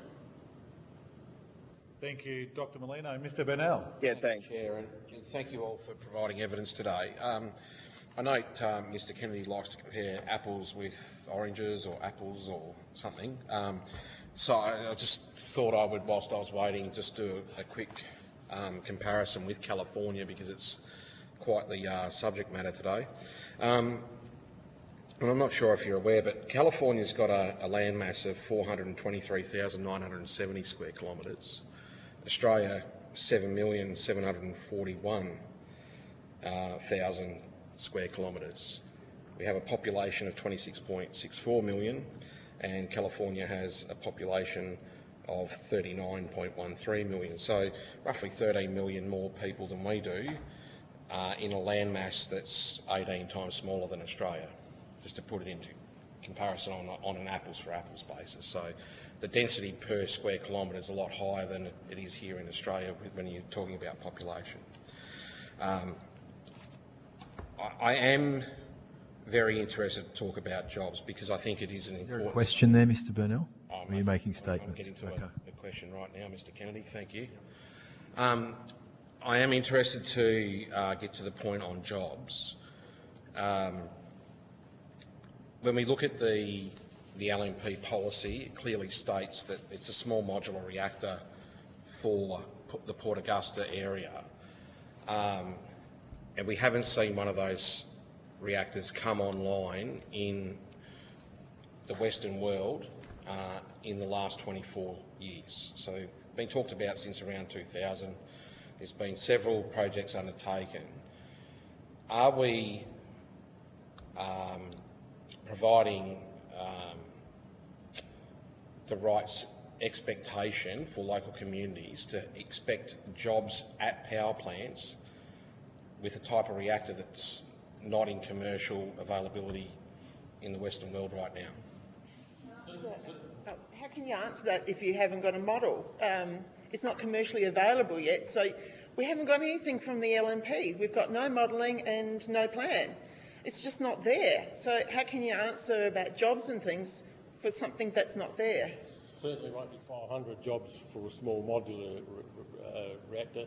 I think I had in my submission, I remember when I first read about small modular reactors, I was thumbing through one of the National Geographics, and there was just a little piece talking about Toshiba made these 60, 80 megawatt module. They didn't say they made them, but they were one of the supposed manufacturers of small modular reactors, 60 to 80 megawatts, and at the time, 2000, I think it was around 2006, but I could be wrong. Well, that'd be a bloody good replacement for poor old Playford power station that's sort of not going to be with us much longer, and we're going to lose those jobs. What this article, little snippet, didn't say was back in 2006 there weren't any small modular reactors. 2015 Royal Commission, still no small nuclear modular, small... SMR, it's doing me head in. In the Western world, they said now, 2024, a good 18 years on from when I first read about them, they still aren't there. So I'm a bit of a believer in. Actually, what it really is, I'm too gutless to sort of take too many chances. I like to say, yeah, it's been done and worked successfully before. We'll jump in on that. Not so keen on this sort of first time. I have seen a small modular reactor. It was actually a little model in the Ghana Green Energy Revolution in the Science Museum in London not so long ago. But it's pretty hard to see a real one. Any other comments? Or the small modular reactors, I think their definition is less than 300 megawatts of power. So we're 70% renewables here in South Australia, and we're doing well. We're also having to back it up with some gas at the moment, but we've got our Premier that's very keen on hydro and getting those projects up and running in the Gulf as well, and marrying hydrogen with gas and making that a backup through the transition to 100% renewables. But we've got a power line that's in South Australia that goes to the New South Wales border, and that's all fixed, that's all done. New South Wales, they haven't coughed up their money to actually produce that transmission line to go to New South Wales. How can you have projects like that where only parts are not actually done? Mr Kennedy and I will have a chat to the state colleagues. This is my last question. It's too expensive. I don't know whether we want it, because we'll end up paying more. Thank you, Mr Kennedy. Yes or no answer just will suffice. There's a lot of commentary currently going around in the media that the next election will be a referendum on nuclear power generation in this country. Do you think it is of the utmost importance that the Australian public, especially the 7 communities that are flagged to be the host areas for these nuclear power generation units, get the full facts on the table so they can have an informed position before we go to a vote? Yes or no? Yes.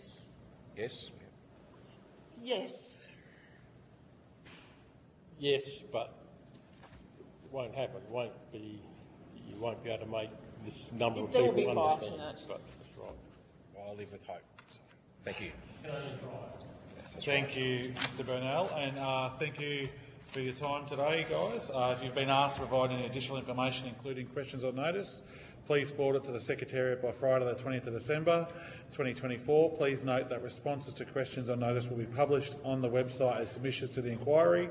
You'll be sent a copy of the transcript of your evidence to assist you with answering questions taken on notice today, and you'll have an opportunity to request corrections to transcription errors.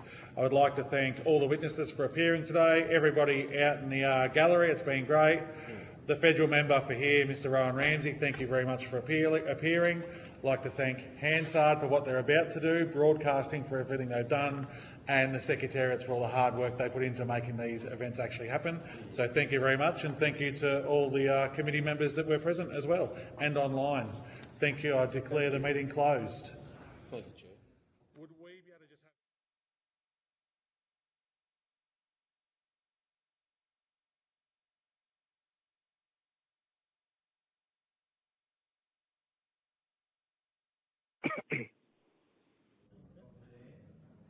He's still there. I might suggest we disconnect and call them on the mobile rather than... Yep. No worries. Dr. Molina, I'll give you a call.